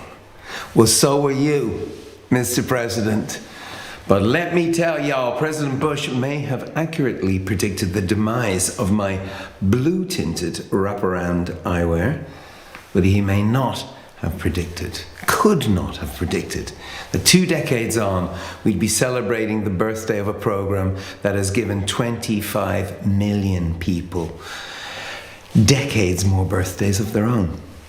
Yes, all thanks to the US President's Emergency Plan for AIDS Relief, PEPFAR, P-E-P-F-A-R, genius plan. Pretty crap acronym, it has to be said. Sounds like an antacid. Anyway, 3 months before my first meeting with President Bush, I'd been to Kamuzu Central Hospital in Lilongwe, Malawi, a hospital so coerced by the HIV virus that it was now more of a hospice than a hospital. It was full of people there to die, 3 to a bed, 2 on top, 1 on the floor. I don't know how many of those patients knew that far away there were these small pills being churned out in their millions that could have saved their lives. I knew. And I knew those doctors knew, and those nurses knew. And the look in their eyes said it all. How? How can this be? When myself and Bobby Shriver asked that question back in Europe and America, it turned out officials had many explanations for how this could be, usually delivered with a wringing of hands and a funeral face. Too expensive. Too many people are infected. And even if it wasn't, it's just not possible to get medicines to those places. The health systems are too weak. And even if they weren't, the people are too poor and uneducated, Bono. They wouldn't know how to stick to a drug regimen, even if they could get one. And if they did, well, until there's a vaccine, I mean, the only real answer is prevention. Bollocks. I can't tell you how many times and on how many capitals, in how many capitals, AIDS activists heard these kinds of excuses. Excuses that were dressed up as reasons to make them reasonable, to make them respectable. But the activists knew, the health workers knew, there's a big difference between a reason and an excuse. President Bush, he knew this too. One thing I learned about President Bush pretty early on is that he was not that interested in excuses. When he looked at this virus sweeping the continent of Africa, he didn't just see a human tragedy. He saw a future of failed states that didn't need to fail. He saw the loss of US allies. He saw HIV/AIDS as a security threat. Colin Powell, 4-star general, called HIV and WMD, for God's sake. Very helpful description. The president had put together a kind of command center headed by Dr. Condoleezza Rice, Josh Bolton, Anthony Fauci around the corner, Mike Gerson around another corner. Oh God, Mike Gerson, how he is missed in the room. On the Hill, we had a whole other squad of unusual allies. Nancy Pelosi debuted on the floor of the United States Congress fighting this disease. Way back when. Barbara Lee, hero. John Kerry working on a bill with a bill. Bill Frist. John Kasich in the background there. Too many names to mention. Both sides of the aisle. No excuses was the president's mantra. I want real authorizations, real appropriations. We'll get the drugs on bicycles and motorcycles if we have to. Permission to make your life a misery, sir? If that's what it takes, go ahead, the president replied. But if you wouldn't mind letting me finish my own sentences in my own office, I am the president of the United States.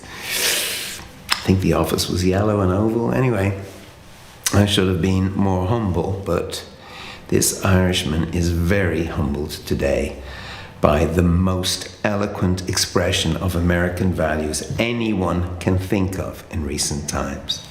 That's right. The most brilliant outpouring of American ingenuity. That is PEPFAR. Yeah, it's an okay acronym for the single largest health intervention in the history of fighting a single disease before COVID.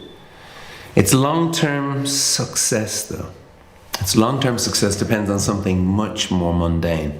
Partnership between the US and Africa, between activists and experts, and, more importantly, in these days, we search for civility. PEPFAR is a partnership between two political parties who thought they had lost the habit of working together or even getting along. You see, we find common ground reaching for higher ground. But as you know, the ground is shifting. So you'll be hearing from us at the One campaign and Red about the upcoming authorization. We need this. So, this gathering is an anniversary, but not an ending, a renewal of values and vows, but not a retreat. Thank you to everyone who got us here today, but especially thank you, President Bush. I once mumbled to you the obvious. I write music, you write history. Well, Mr. President, so many of us made a song and dance out of all this. But you made all those lives sing. For this we all thank you.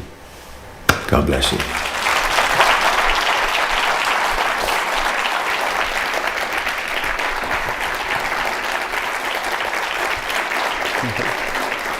Our deep thanks to Bono for that great video. And I'm David Kramer, the Executive Director of the Bush Institute, and I think you all know Bill Gates. Though I think you may not all know this particular episode of Bill Gates. Scott, if we have that video clip just to show real quick. So my question is, how many chairs and how many bones did you break practicing that skill? I didn't get much exercise back then. I mostly just typed, so that was my... That was your exercise. I can't do that anymore, so... No, I'm not going to ask you to demonstrate that, so... let's dive right into it. You wrote an op-ed in the Washington Post very recently, last month, calling for Congress to reauthorize the PEPFAR initiative. You said U.S. policymakers can build on PEPFAR's remarkable progress and save millions more lives by continuing their bipartisan support for global health programs, including congressional reauthorization of PEPFAR by September of this year. Why is this so important to you? Well, HIV is still a huge problem. We've cut the death rates down substantially, but if we don't continue to provide these medicines, then people's viral loads go up, they become infective, and you get that exponential increase that we saw with all infectious diseases, including COVID. So this program has been so phenomenal, it actually hasn't gotten that much visibility. I mean, there haven't been the corruption scandal around PEPFAR, the mistargeting around PEPFAR. PEPFAR has been a program that's continued to learn. It learned how to help pregnant women. We went from nevirapine to actually putting people on full treatment as soon as they tested positive. It learned about the drug regimen. We got constantly better drug regimens and drove the prices of those down. So this thing is, kind of a mind-blowing success, and almost, that's made it bipartisan enough that I worry people don't understand how important this is. This is the most generous thing America's done since the Marshall Plan, and it has been extremely well executed, and we still need it very badly. So over the past 2+ decades, you've visited many countries in Africa and elsewhere that have been affected by the HIV/AIDS pandemic, and you've met a lot of people in the field working on PEPFAR. What experiences have stayed with you in that? Well, one incredible thing about HIV, there's always a question when you deal with human health, do you actually show the disease or not? And it's kind of shocking to see sick people. In the case of HIV, the before and after, somebody who got their CD4 count down, say below 50, and is just completely emaciated, then they get access to these antiviral drugs, and they resume essentially full health. Their life expectancy goes back to being very near to what it was even if they didn't have HIV. So I met Florence when her CD4 count was about 40, and then I met her a few years later when she had been taking the drugs, and she looked great. I mean, it's almost like a Lazarus effect where you look like somebody who's 70 or 80. I don't mean to offend anyone, but and then she was 40 years old, and she looked 40 years old after that treatment. She also had children afterwards, and because of the reduction in the viral load, that meant that what happens if you have no intervention, which is a very high risk of infecting your baby with HIV during the delivery process or through the breastfeeding, she avoided that. In some ways, that's the ugliest face of AIDS, that it is transmitted from a mother to a child. And infant HIV is much worse in terms of its difficulty of treating it, although the U.S. figured out how to retitrate those pills and get involved. So lots of kids have survived. But just by preventing that infection, you avoid that altogether. So she, is the face of something, and I think it's great for people to go to Africa and see this and meet the people. Saying you're saving millions of lives, that should be evocative. It should be like 10 times more evocative than 100,000, 10 times more than 10,000. But somehow that one person is more emotionally connecting. Putting a human face on it, and so right. We have some beneficiaries here today. Why should Americans care? Well, Americans, have values. We've, in in a pretty unique way, seen tragedies out in the world and stepped up to build the institutions and make sure those institutions are well run. Institutions that prevent war. We saw in this latest pandemic, the funding for the vaccine work. The U.S. was the vast majority of that funding. Actually, the second was a group called CEPI that my foundation's involved in, but it was much smaller than what the U.S. put forward. The U.S. is willing to think ahead, and Africa would have today 30 million orphans that fortunately it doesn't have because their parents were saved by the availability of these HIV drugs. And the whole endeavor drove down the cost of those drugs. I mean, they were fairly cheap, but now we make volume guarantees to the generic manufacturers. They understand that the demand is going to be there. They can plan ahead for many, many years. It's phenomenal how things clicked in. And at the time this was being formulated, President Bush took a risk because there were certainly voices saying, will the compliance be good enough? Will the distribution be there? Will there be some way that corruption seeps into this system? And, now all of that was avoided through great management. You have been a leader, a pathbreaker in technology, and pharmaceuticals rely on this. There was an amazing job done in finding a vaccine for the COVID virus. We still, after all this time, don't have a vaccine for the AIDS virus. How do you see the future of that?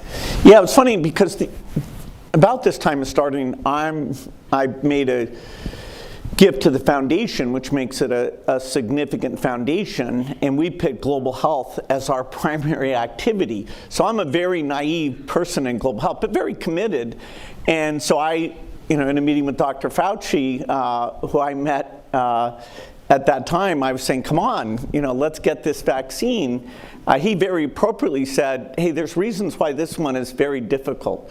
And so here we find ourselves in 2023, working hard, all of Tony's best ideas, the foundation's best ideas, researchers everywhere. And, I'm allowed to be optimistic. I think we are finally on the track, but it's proven to be extremely, this particular disease, because it is a disease of the immune system.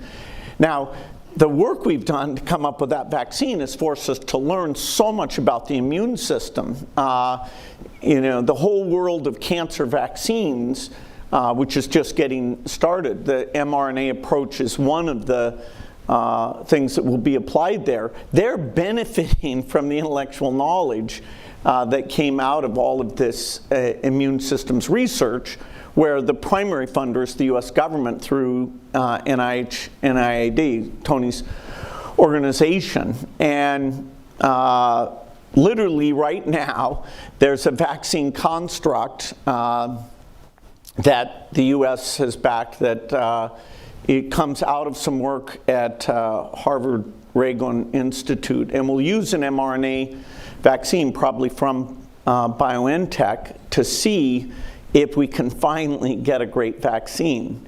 In the meantime, there are now drugs that are so powerful that instead of somebody who wants to avoid getting infected, we may be able to have a rod that you put in and lasts for like 6 months. That looks very promising. Also for people who are on treatment, today we still have a daily pill. It's a combo pill, but there are various antivirals whose activity is so high, like cabotegravir and a few others in the pipeline, that hopefully you'll only have to take treatment once a month or once every 3 months, which would both be easier for the patient. The logistic cost of delivering these medicines would go down. So in prophylaxis, which is a drug or the vaccine, in treatment, which are drugs you don't have to take very often, and in the ultimate, which is called cure, where you may use gene editing, and this is 10 years away at best, but the Francis Collins and Tony Fauci created a partnership with others, including our foundation, to go pursue this, and actually it's looking very promising. Now, the cost of gene therapy, the way it's done today, is millions of dollars, and of course it's not practical to use this unless it's a single shot, and we could do it for, say, $1,000 or $2,000. So it's a very high bar to achieve.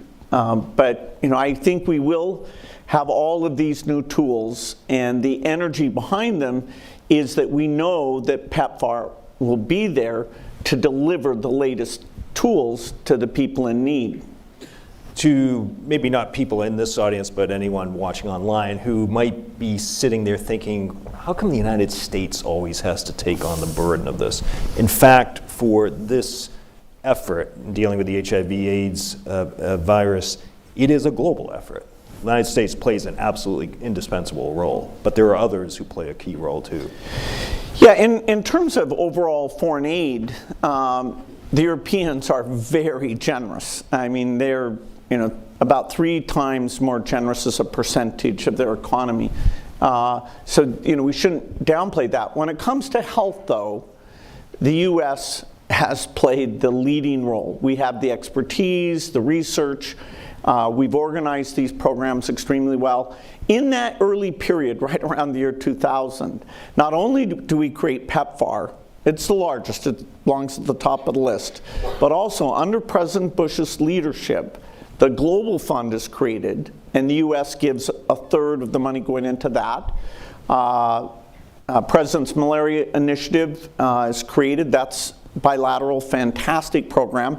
And the Global Alliance for Vaccines is created, and the U.S. has been about 20% of that. So we're not just using our bilateral capability, we're also using our multilateral capability and drawing in, in fact, last September was the latest every 3-year replenishment round for Global Fund. And even in the face of all the demands, energy costs, inflation, Ukraine war, through the U.S.'s leadership, we were able to increase the amount of money for Global Fund. So it's not just the United States, but none of those things would have come together without the strong leadership from President Bush and the United States. And the continued, the people who loved PEPFAR, sadly, a lot of them are now retired.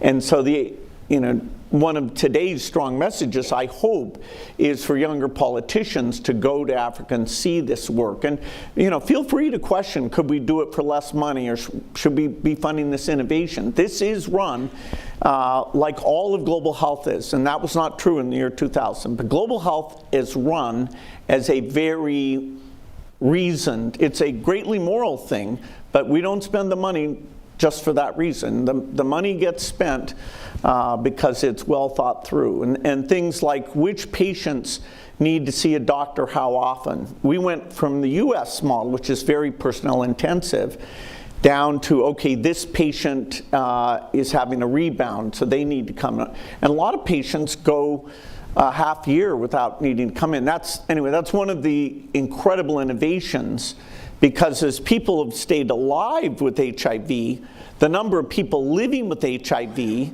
is now a much bigger number, and yet the PEPFAR number's gone up a little bit, but not nearly the same. So the cost per treatment, we've had PEPFAR, I use the word we because there's all these get-togethers, but PEPFAR is the dominant part of this. They've had to think through the cost per treatment and bring that down dramatically, and also integrate into the health systems. In some cases you do integrate, in some cases in urban areas where you have lots of HIV, you keep things separate, but they've been very smart about, okay, what is the cost per life saved? I think you mentioned people living with HIV/AIDS. There are, I think, 38 million or so who have been diagnosed accordingly. There still are over 600,000 people who are dying from AIDS-related illnesses, which is way down from where it was 20 years ago, of course. But there are some segments of populations and countries that are especially affected by this. Women, girls, those in the LGBTQ community. How do you see how we can address those challenges? Well, the inequity of HIV is kind of mind-blowing because it's overall what you'll have is young women as young as 14 or 15 who are infected by older men. And so just because the nature of transmission, a slightly higher percentage of women are infected than men, particularly at those very young ages, but even as you go up into your 20s, it's still a higher percentage women. Now, women are better at seeking treatment. And so if you look at that residual of 600,000 who die, it's people who don't get themselves tested and don't get onto the medicine. And that number has been brought down. It's still a number we need to look at every year and say, wow, why is that? Because the drugs are there. There's a thing called an HIV self-test where it's a very daunting thing to go in and give blood and have somebody tell you that you're infected. So one of the things that's been proven out is HIV self-test, which is available quite a bit and is scaling up even more. So in any case, men, particularly older men, are very heavily represented in that 600,000. Getting them to seek out the test and then start treatment and stay on treatment has proven to be more difficult. How has PEPFAR supported development of other systems that can be very useful when health challenges arise, such as COVID, Ebola? Your foundation has also been playing a critical role in developing these kinds of systems, infrastructure, so that countries are in better positions to tackle these challenges. Well, the overall seriousness of helping African countries run good health systems really took off in the year 2000. The ability to even measure the burden of disease, up to that point, there'd been a World Bank report, but it grouped all the deaths. There was like diarrhea, which there isn't something called diarrhea. There's many pathogens, and so how you do vaccines or drugs are different. Respiratory disease is a big category. Deaths under the age of 30 days were gigantic. And so it's hard to overstate how we had neglected bringing the world's intellectual power to really look at, okay, what is the burden of disease? In that time frame, just to focus on children briefly, 10 million children under the age of 5 died in the year 2000. Because of the combination of all these efforts, including the new Gavi vaccines and making sure that HIV wasn't being vertically transmitted, that number's down now to less than 5 million. So you've cut in half from about 10% to less than 5%, the percentage of kids who die under 5. And getting Africa to get out the vaccines and have health posts that are well-staffed and well-stocked and well-trained. And PEPFAR's played a huge role in this because PEPFAR realized although in the big cities, they can do a special location, and particularly when you have people who are sitting in the waiting room who might have TB, you want to get some separation. But out in the rural areas, you've got to integrate it in. So you've got to train those rural workers. How do you give an HIV test? And okay, how do you handle the referral up to the next level of the health system? And so, there's still challenges with these primary health care systems, but they are dramatically better. And the biggest factor there has been PEPFAR. All the other efforts, President's Malaria Initiative, Gavi, Global Fund, they all realized that having that basic health system was very important to them. So they, working with WHO and World Bank, now there's an overall plan for each country to say, okay, here's our plan for our health system, and here's how the funders fit into that. And so, PEPFAR, a lot of its money, it doesn't just write checks for the drugs. It doesn't just try and fund the prophylaxis. It is there with great personnel on the ground, both USAID and CDC people in the 20 countries, helping to make sure that system is well run. So the biggest funder, say, of supply chain reform is PEPFAR money, followed by Gates Foundation money. So the seriousness of global health and the result is incredible, and that starts with PEPFAR. Bill, we're out of time, but let me ask you one last question. President Bush likes to use the phrase, to whom much is given, much is required. You have been incredibly successful in your career. Why do you do this philanthropy work? Well, my work at the Gates Foundation is my full-time work. I'm super, super lucky to have 2 careers. My IT career, which I still have as a hobby, thinking about AI and all sorts of interesting stuff, which we're going to apply to healthcare in a very impactful way. But learning about these diseases, getting to work together with the team at the foundation, getting to work with people like Francis Collins, Tony Fauci, I mean, this is such interesting work. And we have great results. We have enough things going on that, we'll have a vaccine fail or a drug fail. But we have all other vaccines, HPV, typhoid, cholera. The story of global health is a very uplifting story. Of course, our lack of preparedness for COVID, we could have a whole day talking about that, and hopefully we will be ready for that. But it's I consider God's work, President Bush's leadership is partly, what made it clear that this would be the area. So I do it because I love the work, and it's where the resources should go. Bill, thank you. Thank you for being here, and thank you for all you're doing. Great. Thank you.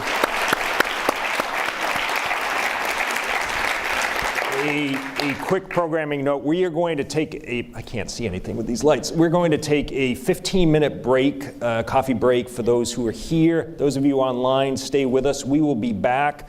The break will be up in the atrium where you came in, so please avail yourselves of coffee, and we'll see you in a little bit. Thank you. Bill, thanks. Yeah, bye-bye.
Ladies and gentlemen, please take your seats and silence your cell phones. Our program will resume shortly. Thank you.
Ladies and gentlemen, please take your seats and silence your cell phones. Our program will resume shortly. Thank you.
Okay, ladies and gentlemen, if I could ask you to take your seats so we can resume.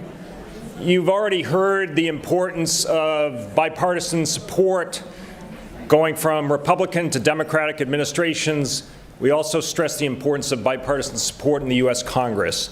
And to underscore that, we're very fortunate to have with us here today a current member of Congress and a former member of Congress. We will start with the 52nd Speaker of the House of Representatives, Speaker Emeritus Nancy Pelosi.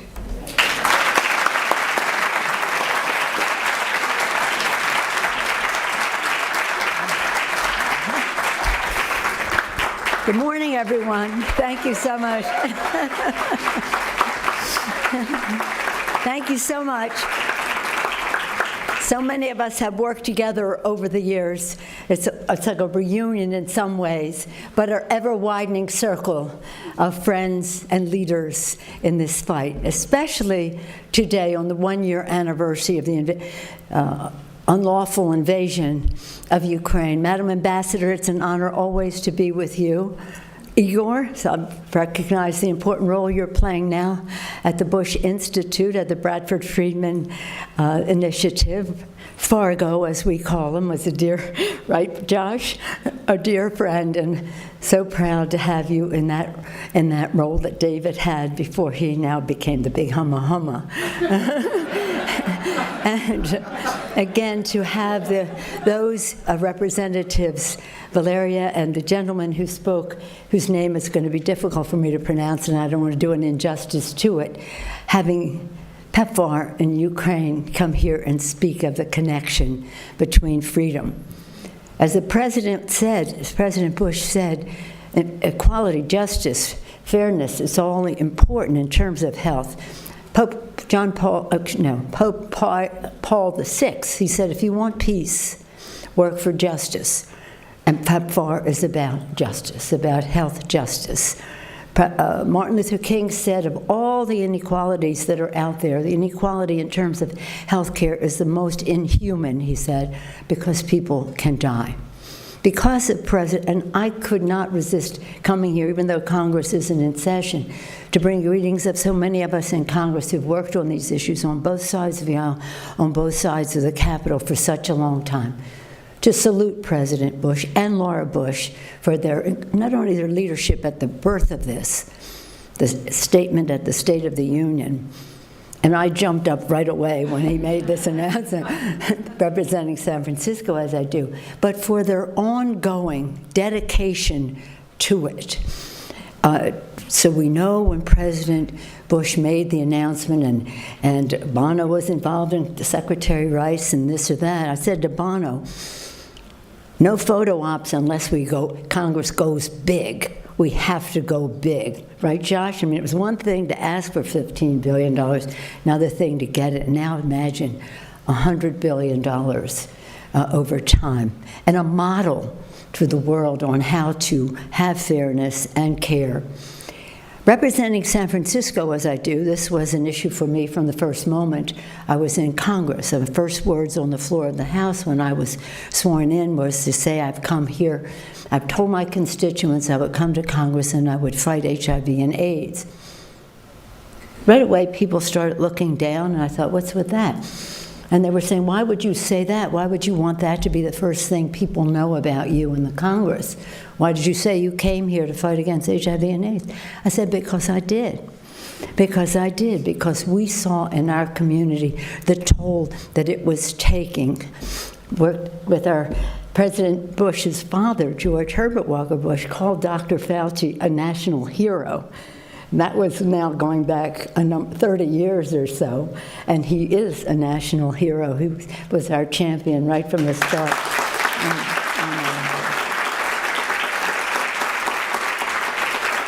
But he can tell you how, shall we say, impatient some of us were from areas that were so affected. One of the point I wanted to make in this regard is we would have all kinds of events in San Francisco, whether they were at church, whether they were on the street, or the health centers and all the rest, about fighting HIV and AIDS. But one of the really important ones that we had, it was an annual global vigil in the fight against global AIDS, because in San Francisco we believed that we could not conquer AIDS domestically unless we dealt with it internationally. And that is what President Bush did so effectively. I mentioned Laura Bush. She spoke so beautifully in opening us up today, of course.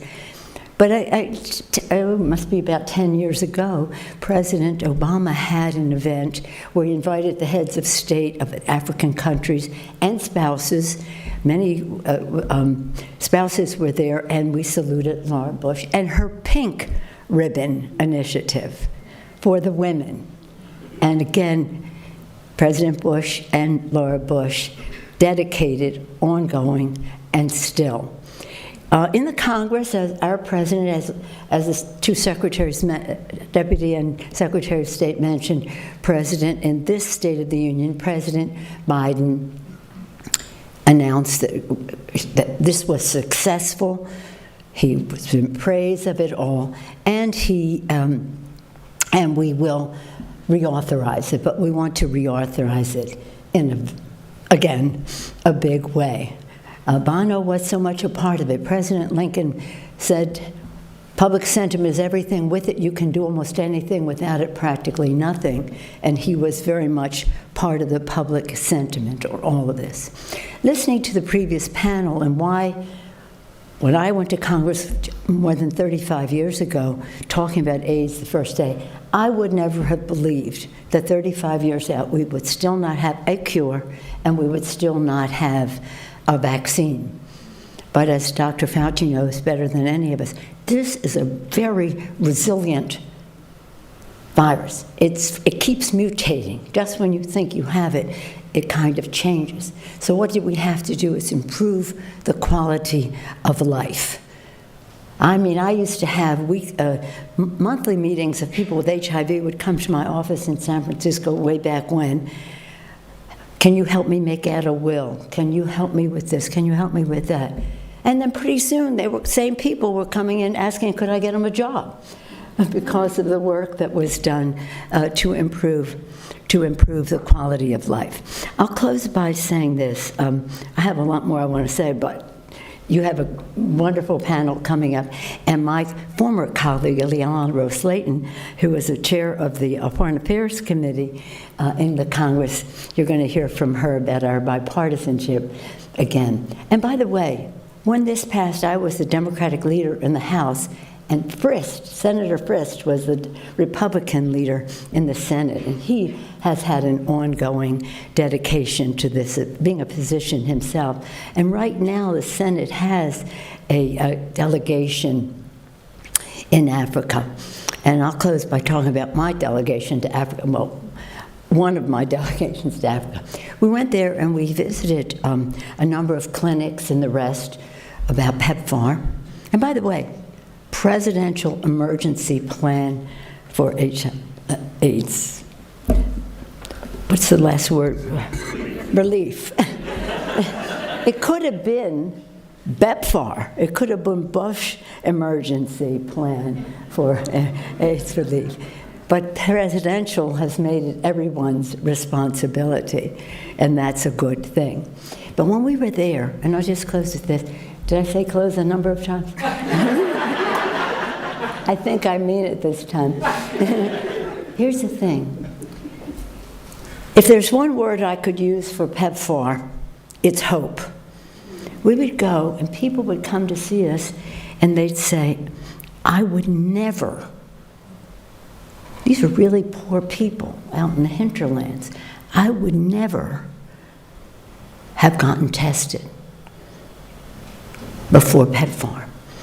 Because why would I, use that word, have the stigma in my community and in my family if there was nothing that I could do about it?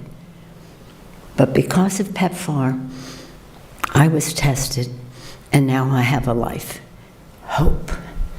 President Bush's initiative, PEPFAR, is about hope. And all of you are just making that, look, we heard from Watatu, and Faith, her daughter's name is Faith. Faith gives us hope. So thank you all for what you do to keep this going, to grow it, to continue it, whether it's about the science, or whether it's about the equality of it all, the justice of it all, whether it's about the goodness. And in close, once again, I'll just say this honestly, that the Bush family, it's because of their humanity, their faith, their generosity of spirit, their compassion. Once again, it's an honor to be associated with President Bush in this. He said this was his second time to be here. I've been here many, many times. So I've been with him 100% of the times he's been here. Because we were both here for the groundbreaking when I was speaker and he was president. So let us again work for peace, work for justice. Thank you all for what you do in that regard. Thank you.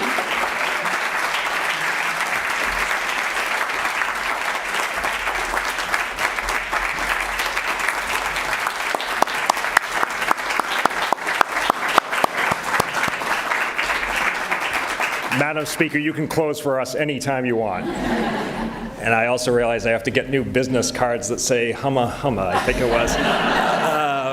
Working on that.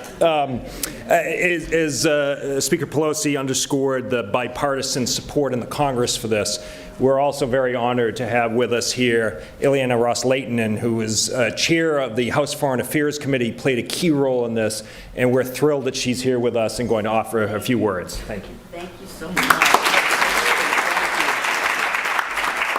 Well, thank you very much. I was honored to work in Congress as a representative from Miami, helping President George W. Bush pass the authorization of PEPFAR. And I got to tell you, listening to all the speakers this morning, I haven't heard Congress being spoken of in such lofty and positive terms since forever. So PEPFAR brings out the goodness and the bipartisanship in all of us. Oh, wow, that was a thrill. Along with First Lady Laura Bush and their trusted advisor Condoleezza Rice, President George W. Bush really defined what it meant to be a compassionate conservative. I miss those days. But thanks to President Bush, PEPFAR, a U.S. initiative, has helped, has saved, has improved millions of lives, and has transformed the global HIV/AIDS response. It is because of President Bush's leadership that 25 million lives have been saved through PEPFAR, including millions of babies born HIV-free. PEPFAR reflects the U.S. government's long-standing bipartisan leadership in addressing global HIV/AIDS. Congresswoman Barbara Lee and I established the Bipartisan Congressional AIDS Caucus in the House to reauthorize PEPFAR. And thanks to the generosity of the people of the U.S., over a dozen high HIV countries have controlled the HIV pandemic or reached UN AIDS treatment targets. Just amazing. And thanks to President Bush, PEPFAR has shown that what can be accomplished when we collaborate with the private sector, with philanthropic organizations, with faith-based institutions to create a culture of caring, compassionate conservatism at its best. Muchas gracias, Presidente Bush. Let's bring it back. And now it's my honor to have you view the virtual remarks of Ambassador Dr. John Kennesung, our Global AIDS Ambassador, Mr. PEPFAR. Thank you so much.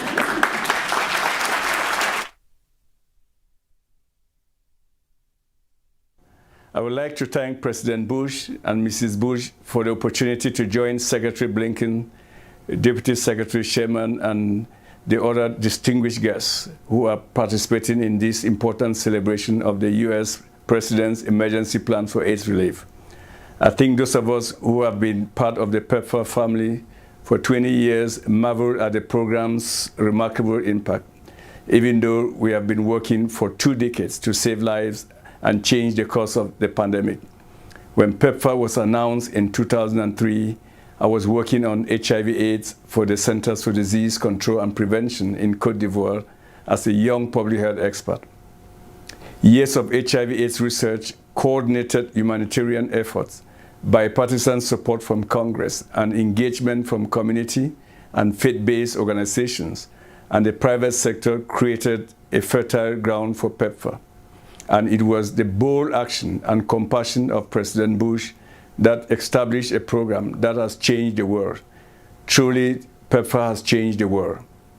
After 20 years, we are here today to celebrate 25 million lives saved, 5.5 million babies born HIV-free, over 1 million clients receiving pre-exposure prophylaxis to prevent HIV infection, over 20 million men, women, and children on life-saving antiretroviral treatment, and a significant reduction in new HIV infections among females, males between 15 and 24 years of age.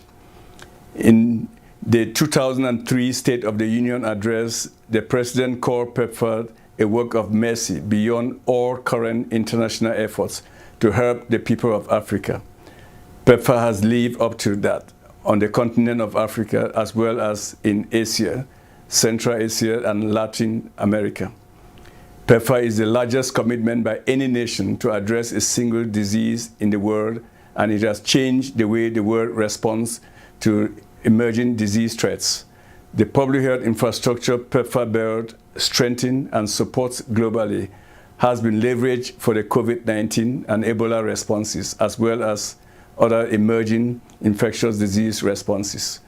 Next week, I will brief about 30 heads of states at the African Union Summit to celebrate PEPFAR's impact on the continent, and I will reaffirm the U.S.-Africa partnership as PEPFAR supported countries across Africa lead and commit themselves to end HIV/AIDS. Through this continued bipartisan political leadership and will from Congress and the incremental progress each of the global AIDS coordinators, Renda Tobias, Mark Dybel, Eric Gooseby, and Debbie Burks achieved during their respective tenures, PEPFAR is well positioned to reach the last mile of this pandemic. This is an exciting time, and I'm honored to continue the efforts that began 20 years ago to end HIV/AIDS as a public health threat by 2030. Please welcome the Deputy Director for Global Health at the George W. Bush Institute, Crystal Kazair.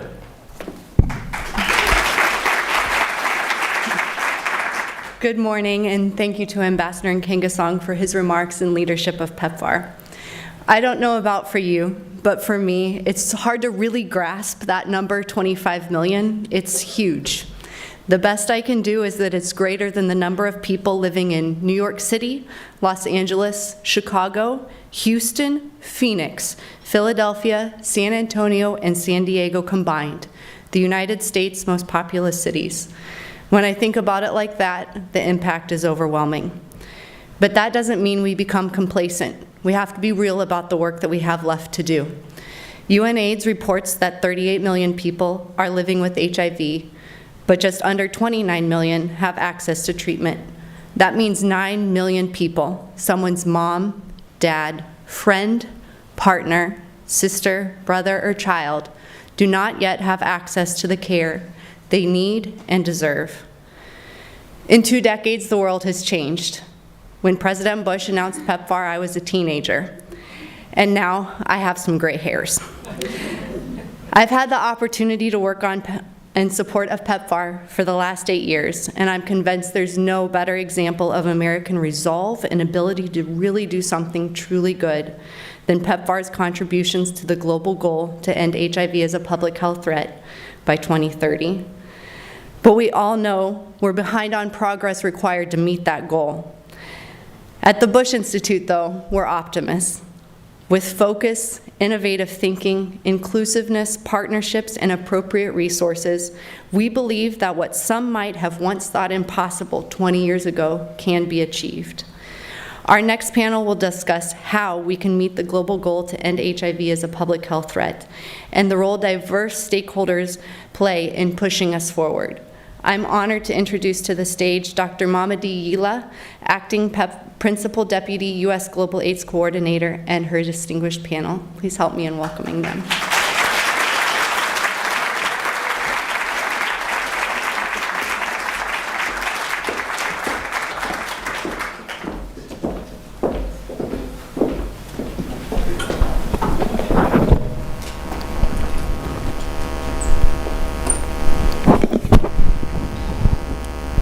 Wow, what an amazing day today has been. We want to thank the Bush Institute for this incredible privilege to be here today. I'm going to introduce my esteemed panel, and then we're going to get started with some conversation. So I would like to first introduce Madam Executive Director of UNAIDS, Winnie-Byanyima. I'd like to introduce the Honorable Minister of Health from Eswatini. Get that right? My colleague Bridget, we've decided that she is representing the young people on the panel today. And Anna Caravaggio from Johnson & Johnson, one of our private sector partners on the panel. Before we get started, I just wanted to say that I represent the workforce of PEPFAR. And I'm just really proud to be an African, before I became an American, who is incredibly, incredibly privileged to serve in this program that benefits the heritage that I come from.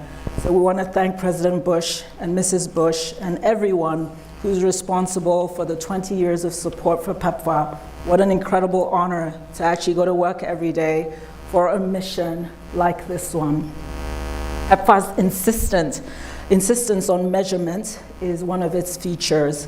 Its commitment to partnership is displayed in this panel here. Its unwavering support from a bipartisan Congress. Its dedicated workforce who have been a part of helping countries achieve their 95-95-95 goals, as well as their 10-10-10 goals that UNAIDS has us pursuing. And its direction, which is formed in the cradle of diplomacy at the Department of State. We celebrate our achievements, but we continue to learn. The data tells us, Winnie, that we have gaps remaining. We want to use a focus on equity, sustainability, and transformational partnerships to close those gaps. Winnie, you lead an organization that is a valuable partner to PEPFAR, UNAIDS. Let me congratulate you for the new team you have assembled at UNAIDS for this era. We're very excited to see what you're all going to accomplish together. Can you tell us what your priorities are for ending HIV as a public health threat by 2030? Over to you. Thank you, Mamadi, and good morning, good afternoon. I don't know my time zone. The world owes President Bush a huge debt of gratitude for his vision, for his continued strong, with Mrs. Bush, continued strong support to ending AIDS in the world. I also take the opportunity to thank Ambassador Nkengasong and the team at PEPFAR for your superb leadership. At the United Nations, we salute the government and the people of the United States of America, who through PEPFAR have delivered the largest and most successful investment any country has ever made in health. An investment that has changed the trajectory of the AIDS pandemic and saved the lives of millions of children, women, and men. Thanks to PEPFAR and sustained leadership in countries, governmental leadership, civil society leadership, community leadership, our goal of ending AIDS by 2030 is within reach. PEPFAR's impact has been transformational, not only for HIV and AIDS, as others have said, but for broader health. The organization I lead, UNAIDS, has been honored to be a close partner to PEPFAR for 20 years. This partnership will continue as we make true on the promise of ending AIDS by 2030. At the turn of the century, in 2000, when the Millennium Development Goals were launched at the United Nations, there was no target for HIV treatment. Many in the world didn't believe that the complex, expensive HIV treatment could ever be accessible to those most in need globally. Fewer than 50,000 people with HIV in Africa were on treatment. Thanks to PEPFAR's leadership and close collaboration with us at UNAIDS and the Global Fund, a diagnosis now of HIV is no longer a death sentence, and our progress against AIDS is the greatest success story in global health. 29 million people today have access or are on life-saving HIV treatment. 29 million. Millions of new HIV infections have been prevented. The cost of treatment has dropped from that time from $15,000 a year to about $75 today a year. PEPFAR's investments have contributed to economic development, we've heard that. The systems that have been built, surveillance, health, and community, are capable of responding to other emergencies, and we see it happening on TB, cervical cancer, Ebola, and even COVID.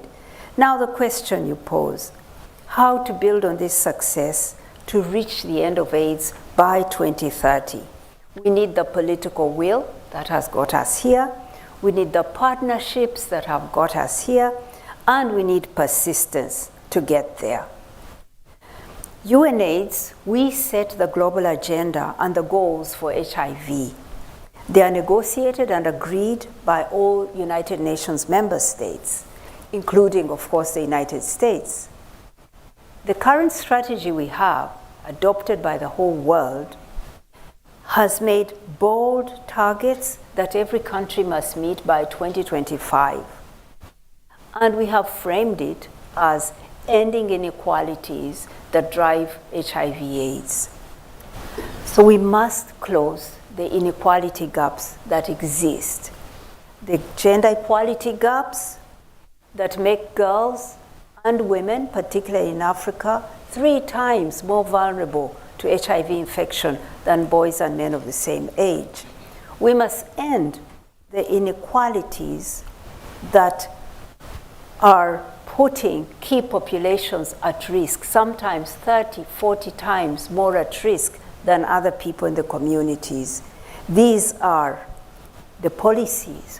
We must change the policies and the laws that put barriers for the key populations. Key populations is a technical term we use, but we mean those groups most vulnerable to HIV infection, like men who have sex with men and gay men, like sex workers, like people who inject drugs, like prisoners.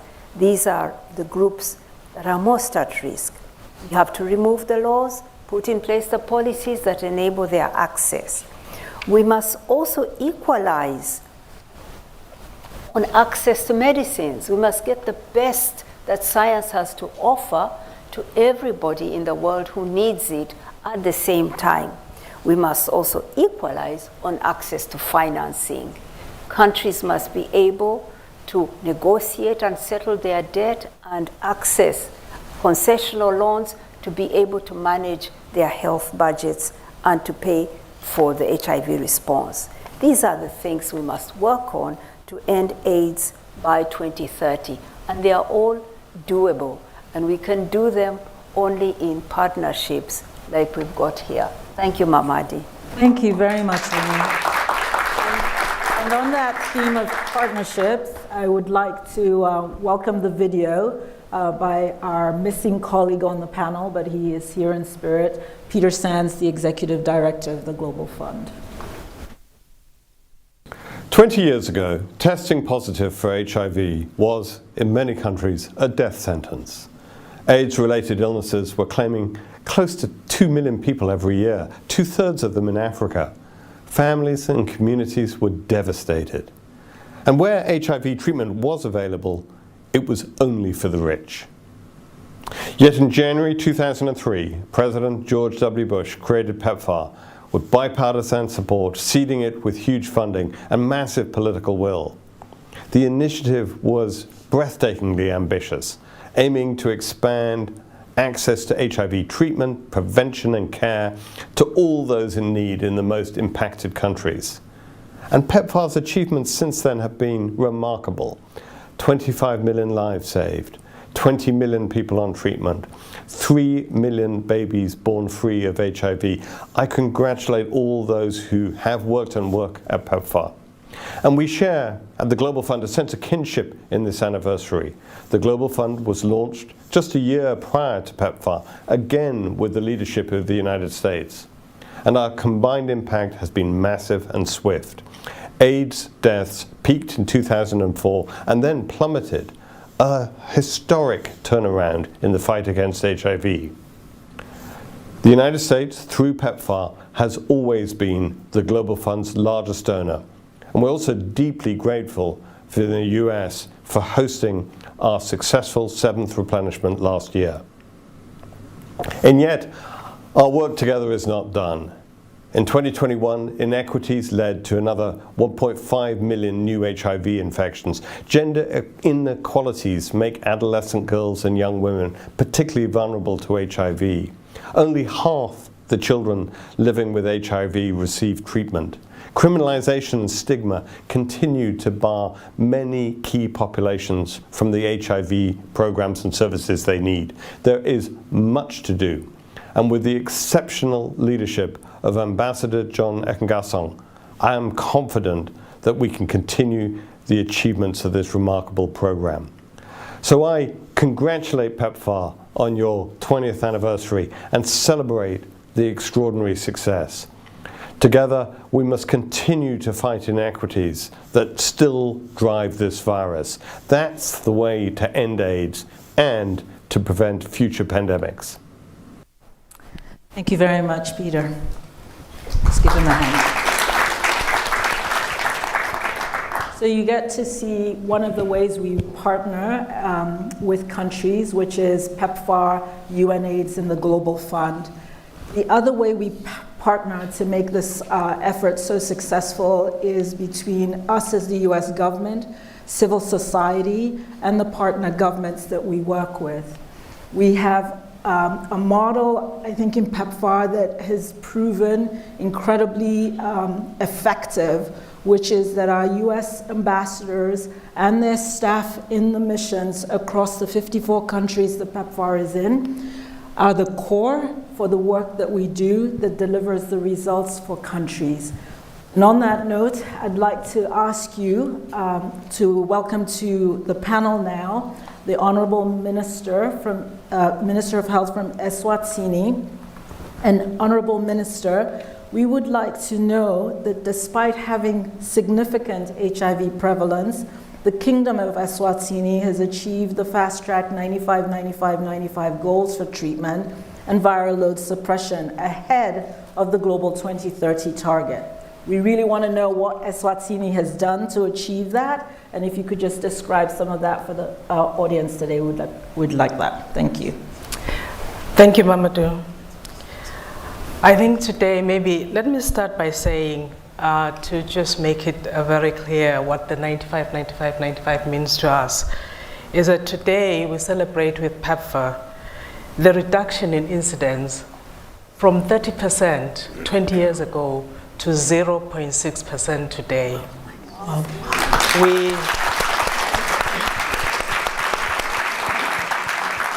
We celebrate the reduction in prevalence in 2016 from 27% to 24% today.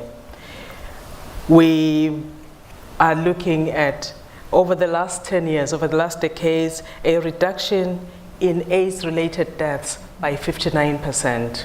We're looking at a program where the HIV/TB services that are responsive and are meeting the needs of the population.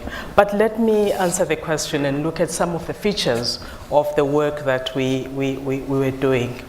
Some of the features that have contributed to our success. I think political will, we've heard two exceptional presidents today talking about HIV and AIDS and the work they do. Political will has always been the center that has held the HIV response together. Achieving the 95-95 targets has been made possible by sustained government commitment in driving the response from the highest level. This allowed for multi-sectoral coordination in HIV response through national HIV strategy with set targets that enabled collaboration with partners such as the US government and global funds and others. It is also the sustained partnership with PEPFAR and Global Fund and others that has allowed for adequate inputs and resources into the program. This allowed for growth, innovation, responsiveness that has resulted in stability and maturing of the Eswatini program. Our program has been data-driven. I don't know, I can't overemphasize how important data is. You know, as they say, if you can't measure it, you don't know it and you cannot control it. But in our case, just the amount of data that we collect on a day-to-day basis, analyze and bring back to the program to make sure that we are responding to the issues and bring out evidence to be convincing to the people that need the services. And this has made a big difference in our work. To date, we have done 3 consecutive population-based HIV impact analysis. The first one is in 2010, the second was in 2016, and the last one was in 2021. Between these, we're able to identify gaps and course correct. It's very important for us. Community engagement, critical. Really, really important. That plays a key role in the response. Community champions that encourage those at risk to test and be on treatment. This has contributed to demystifying and the reduction of stigma. Really important. I think today we've heard a lot about the strengthening of health systems, and I have a few minutes and I don't know where to start with this one, but a very important part of the response is the strengthening of health systems. This is from building of clinics, building of laboratories, improving diagnostic, improving testing, and improving research, bringing resilience into the program. This has been very important to us. And strengthening health systems, I think we've heard today, actually impacts the broader health response, not just HIV, but it impacts the other parts of our health work. The other aspect that I think is very important is that none of the work we do in health is possible without health workers. And with this program, there's been a continuous investment in building capacity of health workers. This is knowledge, skills, and giving them the confidence to drive the response. I think some of the, excuse me, just looking back and looking at the work that has been done to date, some of the critical factors is ensuring that those that need the services, that working with PEPFAR has meant that we can target accurately, we can involve the recipients of care in our planning, we can involve them in our strategies, we can involve them in monitoring so that people are finding it easier to self-monitor and adhere to the program. So those are the critical issues that have come through, but you know, as in real life, there were challenges that came through as well. I know that when you were talking about girls and young women being 3 times as affected, I think to our shock we found that between the ages of 15 and 29, the adolescent girls and young women were 7 times as much infected. They're 7 times as much with new infections. So we do have issues that are persisting that going forward we need to address better. You were correct about talking about some of the key populations, some of those young men sleeping with men that within the men that are infected, they are probably 20, 30 times as much infected. So there are challenges that we need to be looking at as we go forward that we need to address. But I would like to bring a message of hope here. And it's just me being extremely hopeful here. I think most countries talk about HPV, something that you've been doing, been done, finished, and it's working. We're about to introduce HPV vaccination. We're about to introduce this work to 9-year-olds. 9 to 14-year-olds are going to take that big cohort. And in my mind, we're targeting a child that has nothing to do with the health service. Done with their immunization, they are not prepubescent. We are bringing HPV to tell them that we want to prevent cervical cancer. We have a lot of cervical cancer in the country. They don't even know that they have a cervix. And for me, this is an incredible opportunity for us to front-load prevention messages. We saw an incredible young woman today who was talking about how her mother's life of being HIV positive has educated her. This child is self-knowledge.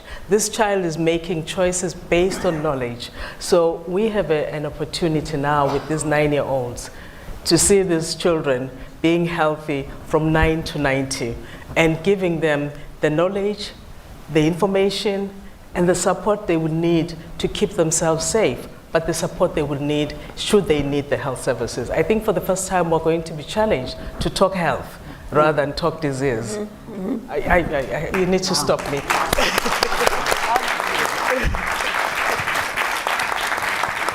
Wonderful, wonderful. Thank you so much, Honorable Minister. Bridget, we are going to move to you next. And as I was preparing to ask you a question, I wanted to tell you a quick story about, it was around 2010, 2011, when Barbara Bush came to Malawi, and we sat in the Chief of Mission residence as she was seeking her first sort of partnerships for Global Health Corps fellows. And to see all these years later, that new generation that has been fostered through the Global Health Corps program is really, really remarkable to see. It's a special thing for me to watch you, to welcome you here today. We would like to learn from you why you think innovation is important to end HIV/AIDS, given that we already have made progress with the tools that are available. So if you can tell us a little bit about your background. And, thanks, Mamadi. Yes, we have the tools. Yes, we have, excuse me. Yes, we have interventions. Yes, we have the technologies, but there are gaps. We are seeing disparate outcomes across countries and across demographics. And if current rates persist, we might not be able to reach the UNAIDS goals. The data that we are seeing is telling us that the tools are not reaching certain populations effectively. And let me just mention that these tools are a means to an end. They are not an end in themselves. So we need innovation to bring the tools to the doorsteps of the people. Let me quickly mention a few areas. So for instance, in diagnosis, we would need innovative ways to bring testing to where the people are, as opposed to asking people to come to where we are to get tested. For instance, in 2016, the World Health Organization recommended that HIV self-testing be provided as an additional approach to traditional testing to bridge the gap, in testing, especially for populations who are hardly reached with traditional testing services. And yet what we are seeing is that as of July 2020, which is the most current data that we have, only about 14 countries had reported national scale-up. 41 countries had reported national scale-up of HIV self-testing, and out of this, we are seeing only 14 in sub-Saharan Africa. So we are seeing gaps in implementation, and we are seeing similar implementation needs for treatment as well. For instance, we know that offering antiretroviral medications on the same day of diagnosis reduces the time to viral suppression. But what are we saying? We are noticing that implementation of same-day initiation of antiretroviral medications is slow. And then in terms of PrEP, we are seeing similar gaps, especially in sub-Saharan Africa. Talking about innovation around therapeutics, I think a lot of biomedical research has been done, but we need innovative ways to translate the biomedical findings into interventions. that are user-friendly, but also takes into account individual preferences. I had the opportunity to be part of a study, and we were trying to look at people's preferences for therapeutic uptake. And we noticed that even across younger generations, we have different preferences in terms of long-acting, short-acting, and even how the medication is packaged, how frequently it is taken, and all that. In terms of PrEP, exactly the same thing. We would need innovative ways to find out how we'll be able to utilize PrEP and also to make it more appealing and acceptable across populations. We would also need innovation around research, actually. We can be more innovative in terms of the kind of data that we are collecting. We can collect more population-based data. I know that PEPFAR has a lot of programmatic data, but we need more population-based data. And we need better approaches of representing the system in terms of how we do our research. There is the emergence of the use of computational modeling or mathematical modeling and AI, where you can actually represent an entire HIV system, identify where the gaps are, what are the interventions that are needed, what sort of impact would each intervention give? So there are rooms for innovation, right? And let me be quick to mention that one of the lessons that I learned in COVID-19 is that implementation of health intervention, innovative health interventions, can actually be accelerated. Recently, I heard the World Health Organization announce its plans of, developing a TB vaccine accelerator council. We need similar accelerated efforts in HIV. Thank you. Wonderful. Thank you, Bridget. And on the line today are many, many, many of our PEPFAR colleagues across the world, so I'm sure they appreciated your insights there. So we will move to our last panelist. I'm actually really excited. I don't know how many people know how much PEPFAR's success has been dependent on its partnership with the private sector, with private foundations. So we're really thrilled that you're part of the panel here today.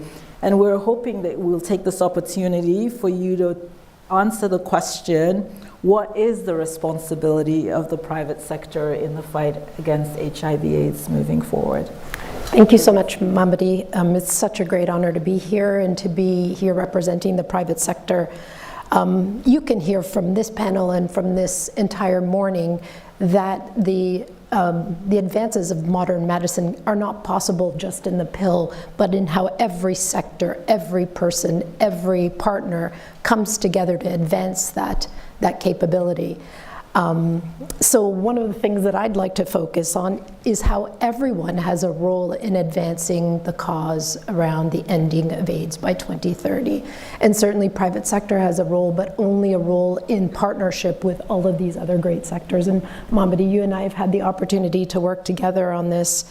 The PEPFAR leadership has been so important in how it brings these sectors, these voices, and really what I'd like to focus on is how it brings these capabilities together in a way that's agnostic of the sector that you represent and really focuses on the patient, the person. And I'm so thrilled to follow you, Bridget, because you so well articulated one of the capabilities that we've worked on together and that I think private sector can bring is a deep, deep understanding of patients and of people and how to offer differentiated solutions, because in the consumer world that I come from, they do demand differentiated solutions. And so bringing that kind of know-how, bringing that kind of capability to bear in ending AIDS is really critical, but it can only work within a system of partnership where we all bring that capability together. One of the examples that I've been privileged to work on is MenStar, and we've talked about the needs around men, the needs around young girls with dreams, and one of the gaps that Debbie was so instrumental in focusing on was the needs around making sure men are in treatment, because when they're virally suppressed, then they're not infecting young girls, as we've heard that story over and over and over today. And I'm thrilled to say that the multi-sectoral effort around men has brought 3 million men into treatment in just a few short years. It just speaks to the possibility, the hope that you can focus on when these sectors come together, each bringing their own capability to bear. And the last message that I would focus on, and it's very clear to me that the progress that has been made is just stunning, to think about it going from a death sentence to the focus on 1 pill once a day, long-acting injectables. The innovation is incredible. But what's behind us in terms of bringing stable medicine that's efficacious, that can be delivered in effective ways in communities, is different than what's ahead of us, and that we really need to keep a very differentiated capability, a differentiated solution mindset as we go to solve that last 10%. So thank you so much, Mamadi, for welcoming me here today. Thank you very much. I'd like to ask the audience to thank our esteemed panel for all their contributions.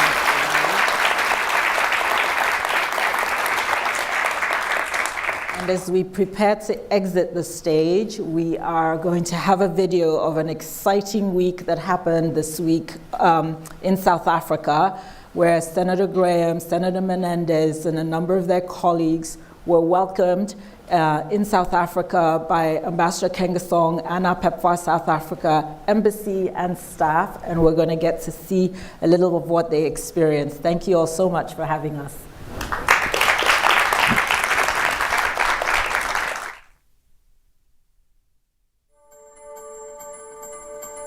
Seldom has history offered a greater opportunity to do so much for so many. We have confronted and will continue to confront HIV/AIDS in our own country. And to meet a severe and urgent crisis abroad, tonight I propose the emergency plan for AIDS relief, a work of mercy beyond all current international efforts to help the people of Africa. We've been visiting PEPFAR programs here in South Africa in a visit in preparation of the reauthorization of PEPFAR. And as the chairman of the Senate Foreign Relations Committee, which will be the venue that reauthorizes PEPFAR, getting on the ground and seeing firsthand what PEPFAR is doing for people across the world, and particularly here in South Africa, has been an exceptional opportunity with enormous insights.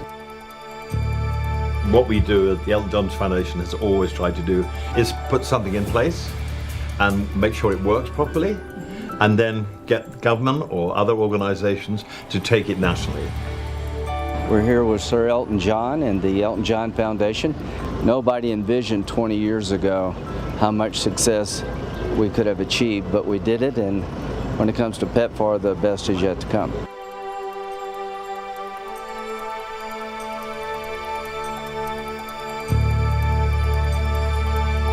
We were just at a clinic down the street that's trying to get the medication through PEPFAR to the community, and there's still folks that test positive here in South Africa that do not, for a variety of reasons, do not get access to the antiviral drugs that'll keep them not only healthy, but will prevent them from transmitting the virus.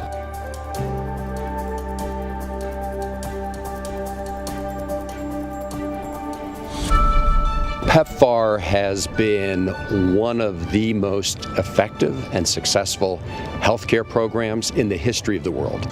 It has saved millions and millions of people. We cannot take our foot off the accelerator. What they have done and what this particular system of donors and countries have done is really make for an Africa that's going to survive. In the 90s, it was a death sentence. If you got AIDS, you were going to die. It's just a matter of when. Now you can live a normal life. So when it comes to accessing sexual health, especially for me as a young woman, this is the best place to go. When I come here, I'm not judged. Also with my HIV treatment, I can get everything here and I'm not judged or look at sideways. We have people now that are not only getting tested, but also on drugs that can stop the contagious disease in its tracks. Again, as Hillbrow CHC, being the largest and the biggest and the busiest CHC in Johannesburg, we also have the support that we are getting from our partners, of which we appreciate it very, very, very much.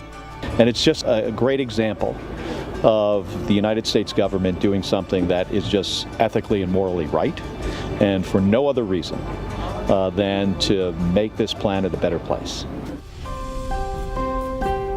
After being in Congress for 30 years, sometimes there is a big gulf between what you do and the consequences of what you do.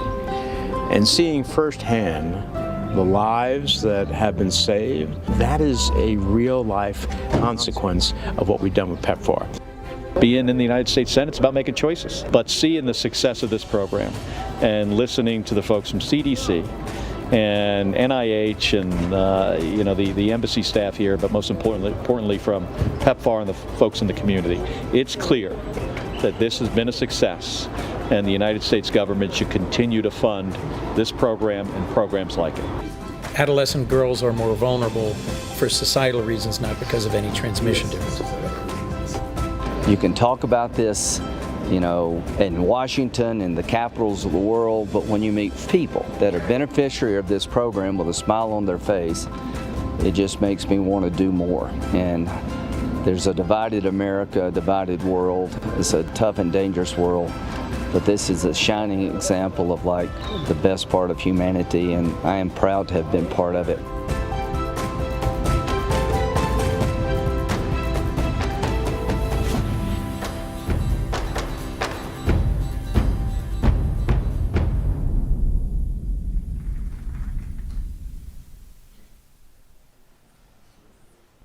Please welcome the Director of Education for the Renewed Democracy Initiative in Washington, D.C., democracy activist from Zimbabwe, Yvonne Mwawarire. Thank you. You've asked someone who is both a pastor and an activist to speak today. So for the next 3 hours, I'm just going to... President Bush, Amai Laura Bush.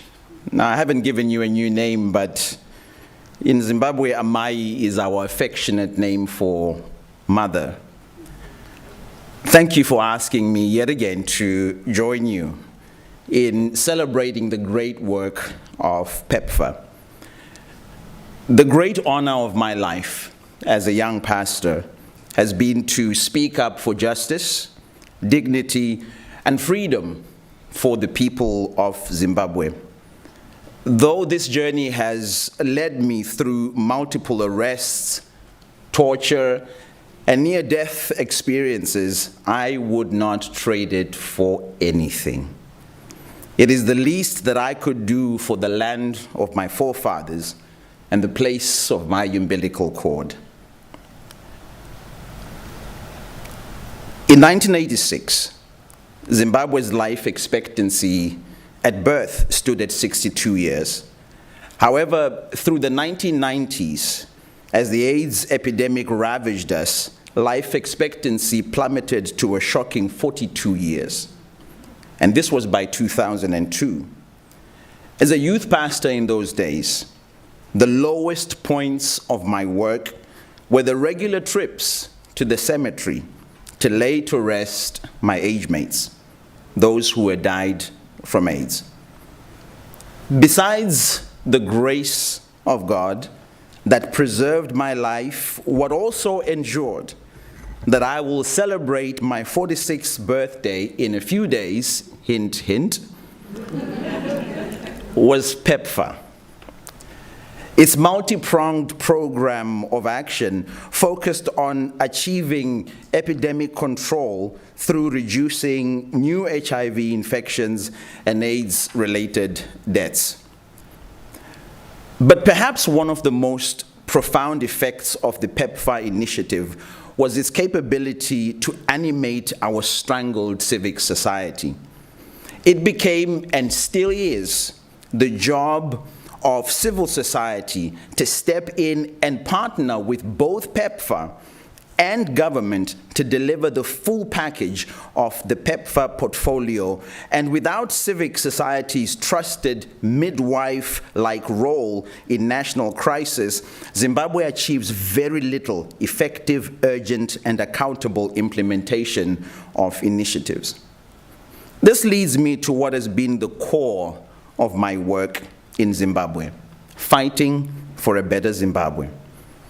We built a citizens movement out of a single Facebook video that I uploaded. It was 4 minutes long, but it led me through 4 years of teaching people how to stand up, how to speak up, how to demand better from their government. Led me through 4 years of being hunted down like a criminal for trying to do what is right. I'm glad that I continue that work here today in the United States as part of Renew Democracy initiative, talking to people here about the importance of this democracy maintaining its integrity because it delivers for people like myself and people that do not have a voice for themselves. Our democracy project in Zimbabwe has over the years hemorrhaged massively from the successive blows of an entrenched dictatorship.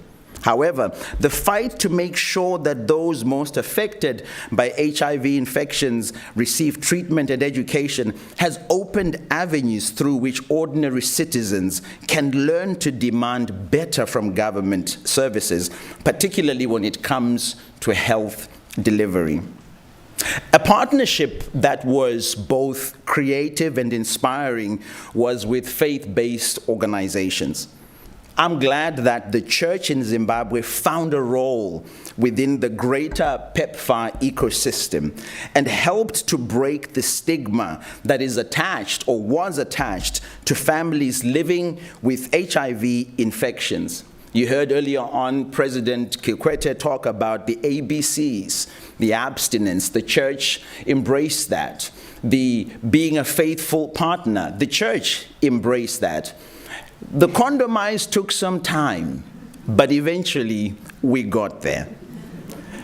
But this gave us a chance to do what we do best, to love, to be compassionate, and to be merchants of hope. By 2020, life expectancy at birth had rebounded back to the 1986 levels of 61 years. The phenomenal recovery, which occurred despite an economy under continual colossal stress and damage of our democracy, is largely, in my mind and in my humble opinion, due to the consistent presence of programs like PEPFAR. If PEPFAR has taught us anything, it is that solutions for challenges like the HIV and AIDS epidemic, which are threats to not just the economic futures of our countries, but to the very makeup of societies that now have decimated families, must be built to outlive us. What would happen if the United States administration decided to end PEPFAR? To avoid exploring a very grim answer, perhaps the question should be asked differently. What would happen if PEPFAR continued for another 20 years? That answer literally gives us a blank canvas to imagine thriving generations beyond us. These sort of global strategies and solutions must be designed beyond the political interests of present-day leaders. PEPFAR, as you heard, has spanned 4 United States administrations because it was not designed as a strategy to score political points here at home. Rather, it was and still is a genuine and well-intentioned response to a desperate situation. Thank you once again for your determination in making sure that PEPFAR remains through the years. But may I remind you once again that my 46th birthday is just days from now. But I do want to thank President Bush, if he's listening, for making sure that people like me can be present not just to enjoy life with our children, but that I could experience 5 years of contributing to my nation in ways I never imagined possible. And to the team at the Bush Institute, I want to thank you so much once again for asking me to come and speak and be with you today. May God bless you and may God do well for you.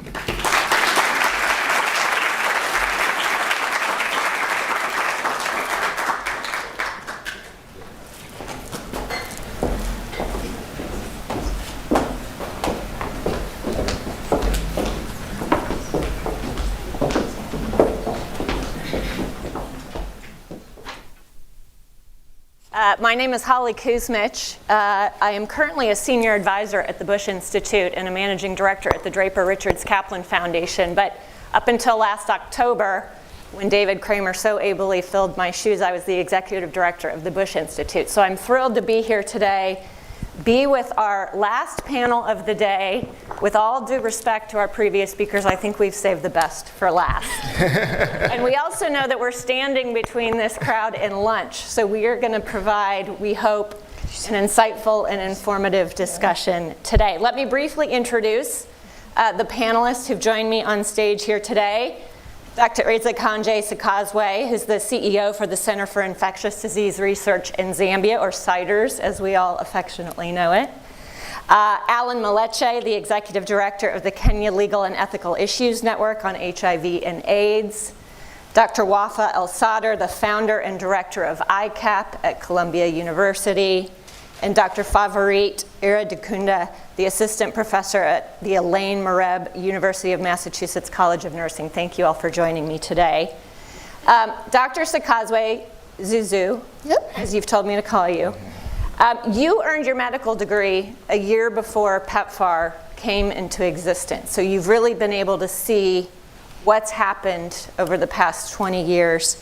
Can you talk about what changes you've seen as a clinician, particularly more broadly in healthcare and medical training, beyond just what you've seen in terms of addressing HIV and AIDS? Okay, Holly, so I'll start from a personal perspective, and I can tell you, my dream of being a medical doctor was very different from the reality of being on the medical floors. So I went to medical school and graduated just at the height of the epidemic in my country, Zambia, and I can tell you the despair and dread that I would feel walking into the medical floors, having no real solution for the patients that we're seeing. The health system was not able to take care of these patients, given that we had no availability of life-saving medications, even though those medications were available elsewhere. In my country, it was either you were infected with HIV or you were affected with HIV. And to the extent that our former president's son died of HIV, so you can imagine the despair and hopelessness that we felt. On a professional level, I recall getting a needle stick injury. I wasn't wearing gloves because we didn't have the luxury of having gloves for routine procedures, such as putting up an IV line. So finished putting up the IV line, prayed, and washed my hands. But today, I could get a needle stick injury, and I know I have more than just a prayer to hang on to. I can get preventive therapy through prophylaxis. So from having 2 centers across the entire country making available ART to having more than 3,000 centers in the public health space is amazing. I recall in 2006, after finishing my residency here in the United States and going back home to set up HIV clinics, seeing a mother and her a small child about 4 years old. I took care of them that morning, and later on in the evening, as we were driving into the next town, saw them walking on the highway. They had walked more than 40 kilometers to get to the ART center that we were providing services at. Now services are decentralized, and you can get ART within a 5-kilometer radius. Back then we gave medications for 2 weeks or 4 weeks and expected our patients to come back for refills. Now you can get your medications for 6 months. You don't have to come back to the ART center for 6 months. So changes in the health system have really been broad. There's been a lot of decentralization. Yeah. So I'll come back to you later about some of the broader effects it's had, but Alan, I want to turn to you for a little bit of a different perspective, because the work you've done has really been about legal reform and creating the conditions for better treatment on the ground. Talk a little bit about that role of legal reform in the HIV/AIDS response. Great, thanks for having me. I think it's very timely, and I think I need to be invited more for PEPFAR related meetings, because the last time I was invited, the High Court ruled that it is wrong to sterilize women because they are HIV positive. And today, this morning, the Supreme Court of Kenya has made a very significant decision that will help me answer the question so easily. The court ruled after 10 years of litigation that the National Gay and Lesbian Human Rights Commission can actually be allowed to register as a non-governmental organization.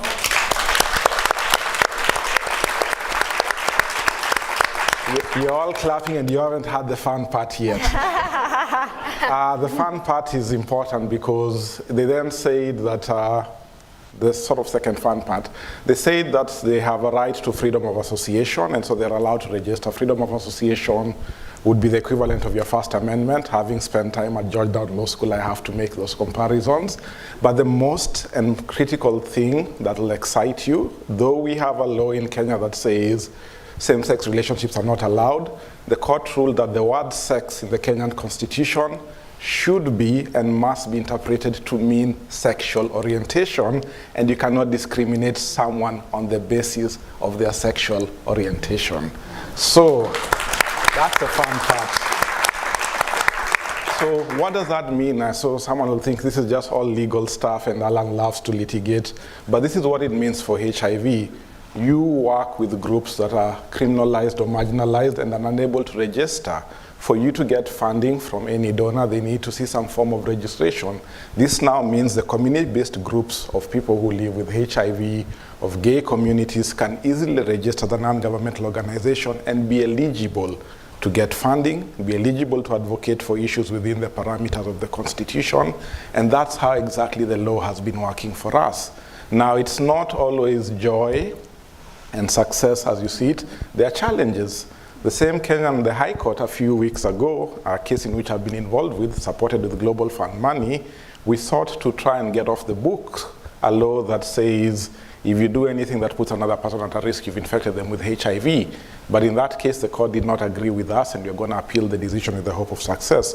So I think the take-home point here is we must appreciate that much as we started the HIV response from a biomedical perspective, we need to make investments to address the structural and legal barriers, because if you don't address those, then the pill will not get to the young person. It will not get to the sex worker. It will not get to the mother living with HIV because of the stigma and discrimination that surrounds it. So unless you remove those barriers, which UNAIDS has rightfully told us, if you do not address those barriers, you will not meet your targets, and we will not be celebrating 2030 to say we have finally won the fight against HIV. So that is why the law matters.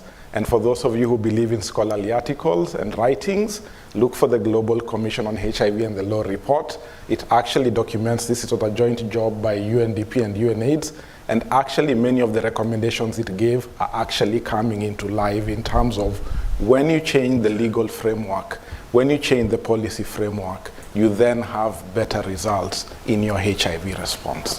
Thank you. Dr. Al-Sadr, the work that ICAP does is so fundamental to addressing this issue. You're responsible for those population-based HIV impact assessments, the FIAs, that bring so much data to everybody working at the government level, on the ground level, on HIV/AIDS. But that data also includes information on other socioeconomic factors. So how has that really sort of not only affected HIV/AIDS, but how has that brought to light some of the other important indicators that we need to pay attention to and some of the follow-on work that has happened? Sure, thank you. And yeah, I think what we've heard today thus far has been quite instructive, and it just, in reflecting on the reasons for the success of PEPFAR have been many, and some of them in leadership and partnerships, and I think also, of course, community engagement and legal engagement, but I think very fundamentally it's been demonstrating results. And I think that's what's has motivated very important bipartisan support. And what that means is having the data available. And I have to say that the FIA surveys have been very important. These are surveys that are led by the ministries of health in the countries where the surveys are done. And they involve a huge community mobilization across these nations. It's truly a national commitment to try to figure out what's happening in terms of HIV within the country, and then to take the data, and as the Minister of Health from Eswatini has said, to really focus on the cascade of data, not just to get the data, but to look at the data and examine the data and use it to tailor with precision what we do moving forward. So I think that's been a remarkable achievement of the many countries around the world, but also of PEPFAR. And importantly also to measure over time, as has been done in Eswatini. We need to measure to see whether the gains are sustained and where the gaps are, and modify the programs. But I think it's often not appreciated that these surveys not only measure HIV metrics, but they also measure other metrics. They measure sociodemographic characteristics, for example. They look at food insecurity, which is very, very important. They look at issues around gender-based violence, issues around migration, stigma, and so on. And these kinds of data help, again, the countries themselves and the ministries and national HIV programs to be able to look at where the gaps are and use these other data to try to address these gaps through addressing some of these structural issues, whether it's food insecurity or the legal environment. So you identify the gaps and use other data and all the assets in the country to try to figure out how to overcome these gaps. And I think that's why there's a breadth of information that's available out there that can help us to maintain the gains, but also to address the gaps that still remain. Yeah. And can you add a little bit more as well on where you've seen that data inform some new work that we've done and where we still have so much room to go? I think an example has been looking at young women. We talked about girls and young women and their particular susceptibility to HIV and inability to access HIV and to overcome stigma. So some of the data around the stigma, for example, the data around use of health facilities have motivated, for example, having programs like the DREAMS program that is targeted to young women and to girls. And that's a way of trying to help these young women, help these girls to overcome some of the enormous structural impediments that they face day in, day out.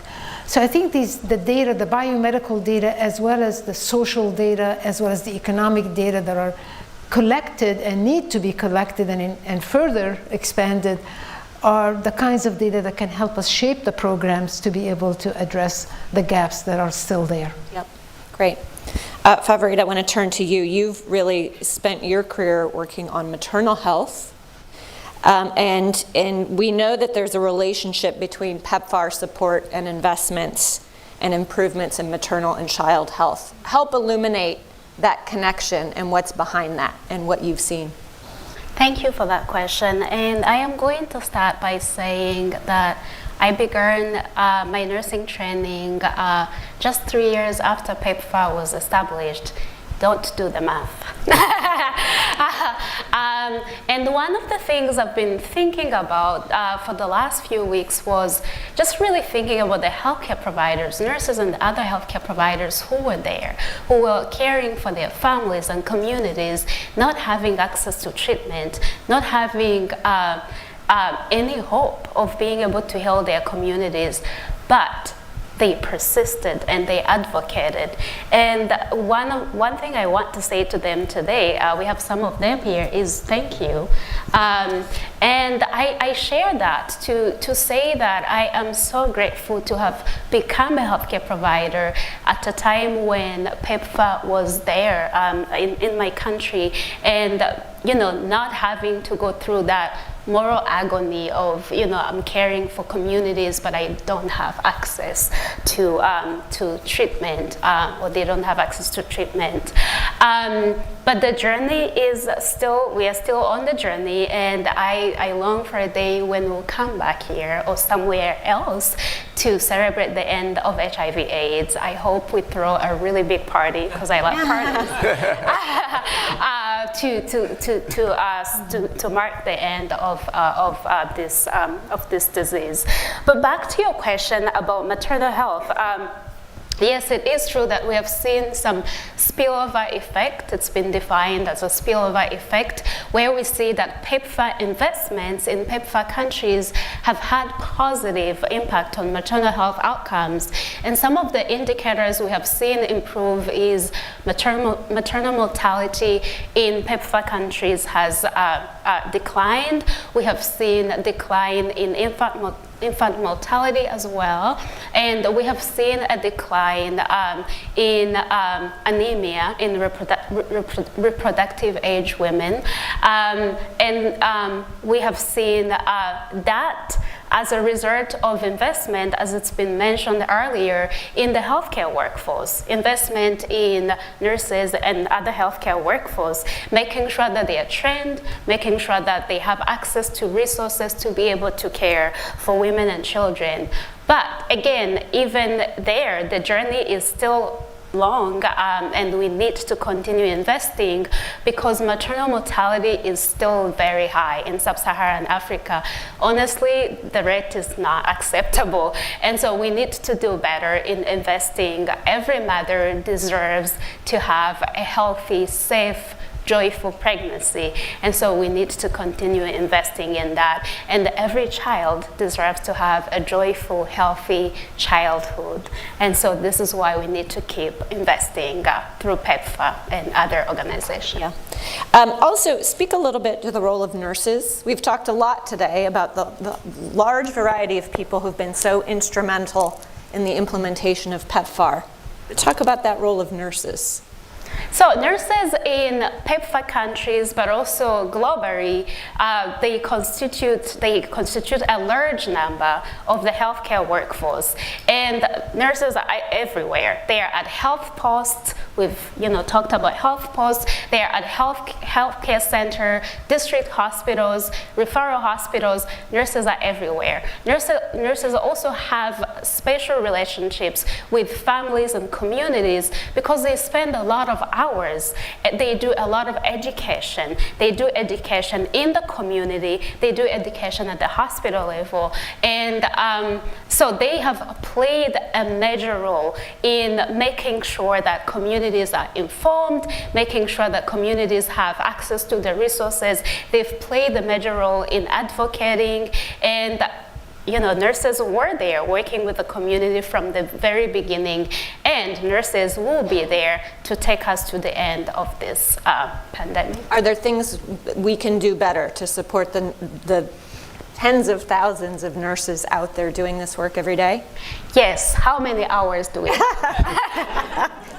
17 minutes. 17 minutes. Yeah, and so one of the things we can do is currently we have a huge nursing shortage. Different countries have different levels of that shortage, and it's affecting the healthcare system. And so we need to invest in nursing education. We need to make sure that nurses have access, or people who want to pursue nursing have access to education. And nursing education is not cheap in a lot of countries, and so we need to make sure that, again, we make it possible for people to attend nursing school. When they go to school, they need people to train them, and so we also need to invest in nursing education and making sure that the working conditions for nurses are good. And so we need to make sure that they are being paid fair wages and that they are being treated with justice, and they're being treated fairly and being compensated for the work, the amazing work that they do. That's just a summary of so many things. I could spend a day. Great. Yeah. Thank you for sharing that. And Zuzu, I want to go back to you and talk a little bit about COVID-19 and how we've seen the infrastructure and the systems of PEPFAR have a role in addressing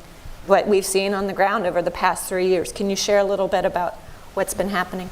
Yeah, sure. And before I come to that, just talking about nurses, one thing that we've seen is that there's been a lot of tasks shifting to the nurses. It's almost like getting dumped on with the different strategies and initiatives that are coming in through the different programming. So lots more investment is needed to make sure that the nurses are capacitated to be able to deliver on the care that patients are looking for. Coming to COVID-19 and some of the infrastructure that has been beneficial in my country at least, and I'm sure across the region, is that the infrastructure that we used for the HIV programming was able to be used as a springboard for other activities. If we take patient care, for instance, we're able to decentralize patient ART delivery services and keep those patients safe. At the same time, we use that mechanism to provide under 5 clinic support to mothers and their children, so they didn't have to come into the health facilities. We're able to decentralize and support antenatal care. Importantly is some of the work that was done around the laboratory strengthening over the last 20 years. In my country, laboratory services were initially very centralized with hub and spoke models, but over the last 20 years, more and more centers have been built across the country. And that infrastructure, especially what we use for viral load testing, was used for the initial PCR testing for COVID-19. We use the same mechanism for sample transportation. So sample transportation that was used for viral load testing, early infant diagnosis, was also used for transporting COVID-19 samples across the country. So we're able to piggyback onto the infrastructure that had been built with PEPFAR funding. Yeah, great, thank you. Alan, I want to come back to this issue of human rights and democratic principles and the role of PEPFAR in that. Talk a little bit about the role of some of these activists on the ground and how you've seen that play out. So the role of PEPFAR, human rights and democracy, I must be honest, is a mixed bag. A mixed bag in the sense that having approached our HIV pandemic from a medical response, there was little investment in looking at what does this mean for the actual person as a holistic human being. But with time, there have been improvements because people are open to feedback. People have seen the importance of why it's not only right to base responses on human rights, but also it's efficient because it actually helps you get results. And so what we have seen is PEPFAR opening up a space through various processes and programs that allowed for human rights and democracy to happen. So some things are taken for granted, but let me use the example of the country operational plan process that is going to be happening in Johannesburg. That particular process brings everyone on the table, whether you're government, whether you're civil society, whether you're a doctor, and that's how democracy works. You've got everyone on the table raising their issue, raising their voice, and that's opening a space because there are many countries across the globe, and not only in the global south, where that space is not available. So that happens. And whoever moved the COP from DC to Johannesburg, again, decolonization, just throwing in the buzzword, shows that you're bringing it closer to the people and being cognizant of the fact that you're coming to a central space. So that's one way to look at how PEPFAR is driving that particular conversation on democracy and human rights. But more importantly, Kerlin, having been a recipient of the DREAMS initiative, and I'm hoping it's not the last time we are receiving it, we were able to work with different stakeholders in the community, lawmakers, judicial officers, young women, chiefs, religious leaders, and getting those people to have conversations beyond, yes, this is the science of HIV, but what are the practices that are affecting our young girls from being able to safeguard their right to access healthcare services? Those conversations were very critical in terms of creating an environment. And so I am a big champion of the DREAMS program, not because Kerlin got money, but because I have witnessed some of the results that it has had in terms of changing the shift in conversation, whether it's cultural conversations, whether it's power imbalances, whether it's driving law reforms. I think there's room for PEPFAR to be able to step up on this so that we can then be able to get the results that we want to get in 2030 of bringing an end to the HIV epidemic. Yeah, thank you. Wafa, you talked about the data that is collected. What are we not collecting that we should be? I think I can think of a lot of different ways of answering this question. We've heard today all day about the investments by PEPFAR and in a variety of different domains, in terms of the health system strengthening overall, in terms of the investments in terms of the governance and the governance of the health system, in terms of also the platforms that have been established, in terms of the investments in not just medical programs, but also in social programs and support programs. Some of them were mentioned by you. And I think it would be wonderful to, while we have some data on those, I think it would be great to be able to demonstrate beyond the, I know what the answer is going to be, but I want to see the data to demonstrate beyond a shadow of doubt how much all of these spillover effects, the direct and indirect effects, all of how, the impact in terms of the data on these metrics, whether they be in terms of things like life expectancy, for example, that's one important measure, but also the economic impact in the countries themselves, the change in the laws and legal environment in the countries where PEPFAR has worked, the impact in terms of other diseases, for example, the use of the platform to impact on maternal health, child health, non-communicable diseases, the laboratory investments, what they have meant in terms of diagnosis of anemia and so on. So I think there are a variety of different biomedical, but also beyond that, economic and social metrics that I think can be gathered and also can be very helpful as well moving forward. And I think that these metrics can also not only be useful in and of themselves, but they also can, again, pinpoint to us where the gaps exist and what we can do to address those gaps. This is, Fabrice, I'm going to direct this at you, but anybody on this panel, please feel free to weigh in. You were with us at the Bush Institute 5 years ago, and you talked about collaboration that you were seeing on the ground that was starting to move in a better direction. I'm interested to know how you would assess the level of collaboration that's happening now and where we still have room to improve and who's not at the table that should be. Thank you. The collaboration is much better in my assessment. And I think I've seen more of an interdisciplinary approach. And so I've seen teams take an interdisciplinary approach. And as Bridget mentioned earlier, when we're talking about innovation, we talked about the different needs to meet, different population preferences and needs. And so we are doing better at bringing in other people who are not necessarily healthcare providers. We're doing a better job of collaborating with different people from different fields.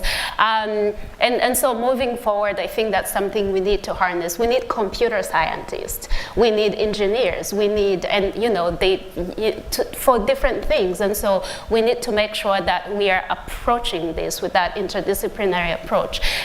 Another aspect of that collaboration is collaboration with communities and making sure that we are centering community voices, making sure that we are centering their, because they are thinking through these issues as well. It's not like this community that's sitting somewhere, waiting for someone to come and do something. And so listening to their perspective, listening to their voices, and making them equal partners. I think we can do better, and we have, but making sure that they really are treated as equal partner. Another last aspect of this collaboration that I actually want to talk about is, this is my second time here. Last time and today I learned so many things from leaders who have been here from the very beginning. Some of these things are not written anywhere, and so you can't read them. And so as a young leader, I'm like, where do I get this? We need mentorship. And so I think part of this collaboration is making sure that leaders who have been fighting the fight are mentoring young leaders and really helping them to get to know what they have done, what could be improved, so that we make sure that we are passing the baton, because it's, the emerging leaders now are the leaders of today. They are the leaders of tomorrow. They are, I believe, the ones who are going to take us beyond AIDS. That's a great point. That's a great point. Alan, and we'll go down the line. Okay, I guess the example that comes to mind for me is a practice and a program that has been catching a lot of pace on community-led monitoring. I'd like to look at it as a way where collaboration with PEPFAR is working with the communities, where you invest money in the communities to follow what has been funded, not only by PEPFAR, but also their national governments, because I highly believe that where I pay taxes, someone should be responsible for my health, and it's not always PEPFAR to fix it. And so they are playing the dual role of ensuring the dollar PEPFAR puts in is actually doing the right thing, but also what the government is investing is doing the right thing. And by doing so, they're not only concerned about health outcomes, they're concerned about governance processes. And in that collaboration, you're helping people living with HIV or those who are receiving services to be more participatory in their democratic processes. It doesn't mean they're going to vote, but they're in forums and sessions questioning, PEPFAR send this money, I don't see the clinic, I don't see the condoms, I don't see the lubricants. They are documenting it, they're collecting data. I know Dave is crazy about data. They're collecting data and they're using that data as evidence to advocate. So they're not giving sob stories, they're actually coming with actual evidence. And so there's need now for PEPFAR to step a notch higher to scale this up. And I think I want to sort of say this as I conclude, because time is out. You must look at it this way, the job is not done. PEPFAR is the only thing standing between good services that are dignified and people backsliding back to human rights violations and new infections. So you must realize that the work is not done. We are celebrating, I don't want to dampen the spirit, but the work still has to be done. And for that work to be done, we must invest in reaching the hardest to serve and planning on a responsible transition. And where you realize you cannot responsibly transit, stay in and provide the services till the time is ready. So that's the additional put in. Certainly the work is not done, thank you. And I think we've come a long way, but I think we have still a long way to go. And I think we have a lot to learn from what we already have accomplished, and I think we have to use those lessons well as we move forward. And like I said, we have to sustain the gains. It's very important to sustain the gains, as well as to also reach the gaps and be able to fill those gaps as we move forward. In terms of, I do feel that it's important for maybe people in the audience who are not out there seeing this work, is that the PEPFAR supported programs are owned by the countries themselves. I mean, it's their program. They own these programs. They run these programs. They're very proud of these programs. They work so hard to get us to where we're at, and I think we have to acknowledge that. It's the work on the ground that has enabled the lives saved, and PEPFAR has facilitated, motivated, enabled it. But it's the people on the ground that have worked so hard for their own communities and their own people. I think also one other message is there's so much of South-to-South learning that can happen. There's such a richness of knowledge and innovation that exists, and facilitating this kind of South-to-South learning. We, at ICAP, we have the Sequin network, which is focused on differentiated service delivery. But what I've seen is how learning networks that South-to-South learn, where ministries can come together and learn from each other, it's remarkable, because they know what's worked and they know what's not going to work, and they're so eager to and so generous with sharing the knowledge, and they're so honest about what's worked and what hasn't worked. And we have so much to gain by enabling that kind of learning and cross-country learning. Yeah. So I think picking up from Wafa's point, my group has been referred to in the past as a PEPFAR baby because we're a local NGO, but this baby has grown, is a permanent resource to our government. We implement really, really good programs with PEPFAR funding. We influence national policy as well as normative guidelines from WHO. So I think, PEPFAR has invested a lot in localization of the response, has invested in local NGOs and has grown their capacity. And I think it's in recognition of the immense human resource and technical expertise that is available on the African continent.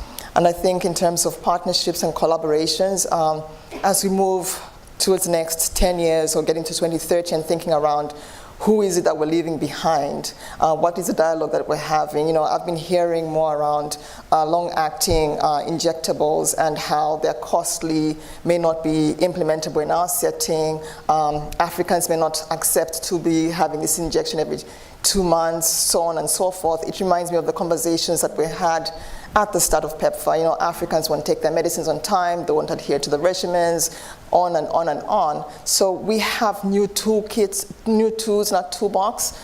Can we get rid of the old dialogue and think more positively and act more proactively to be able to take on those new tools that we have to work with to prevent new infections, to do away with the inequalities and really work towards ending the epidemic? And I am confident that Africa will again prove the naysayers wrong. I am confident of this. Always. Yeah, that's right. Absolutely. Well, thank you all for both highlighting the progress we've made and the work we have to do, because one of our messages today is we've got to continue at this. So thank you all. Please join me in thanking our panel.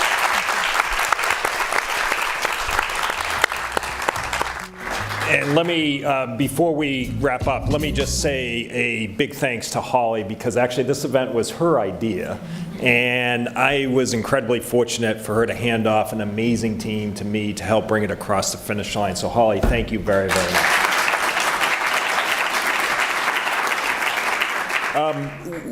We're a little uncharacteristically behind schedule, and for those of you who know Bush World, if you're on time, you're late. So I'm going to keep this very brief in wrapping up. I do want to thank the U.S. Institute of Peace for giving us this amazing space for today's event. My thanks to them, Bank of America, Gates Foundation, and FlexJet as well. In summing up, PEPFAR is a true public-private partnership. It is a program that gives hope, creates opportunity, fosters stability and prosperity, and renews faith, as well as paving the way for a better and brighter future. We've heard the numbers today, but a lot of people in this room, a lot of people up here, are the human faces of those who have either benefited or have provided the benefits. And so to all of you, I want to say thank you very, very much for being with us here today. Those of you watching on live stream, thanks for joining us. And those of you here in the auditorium, we are going to go right out here to lunch. We do feed people here in the Bush World, and it's a nice lunch, so look forward to having you there. Thank you all very, very much.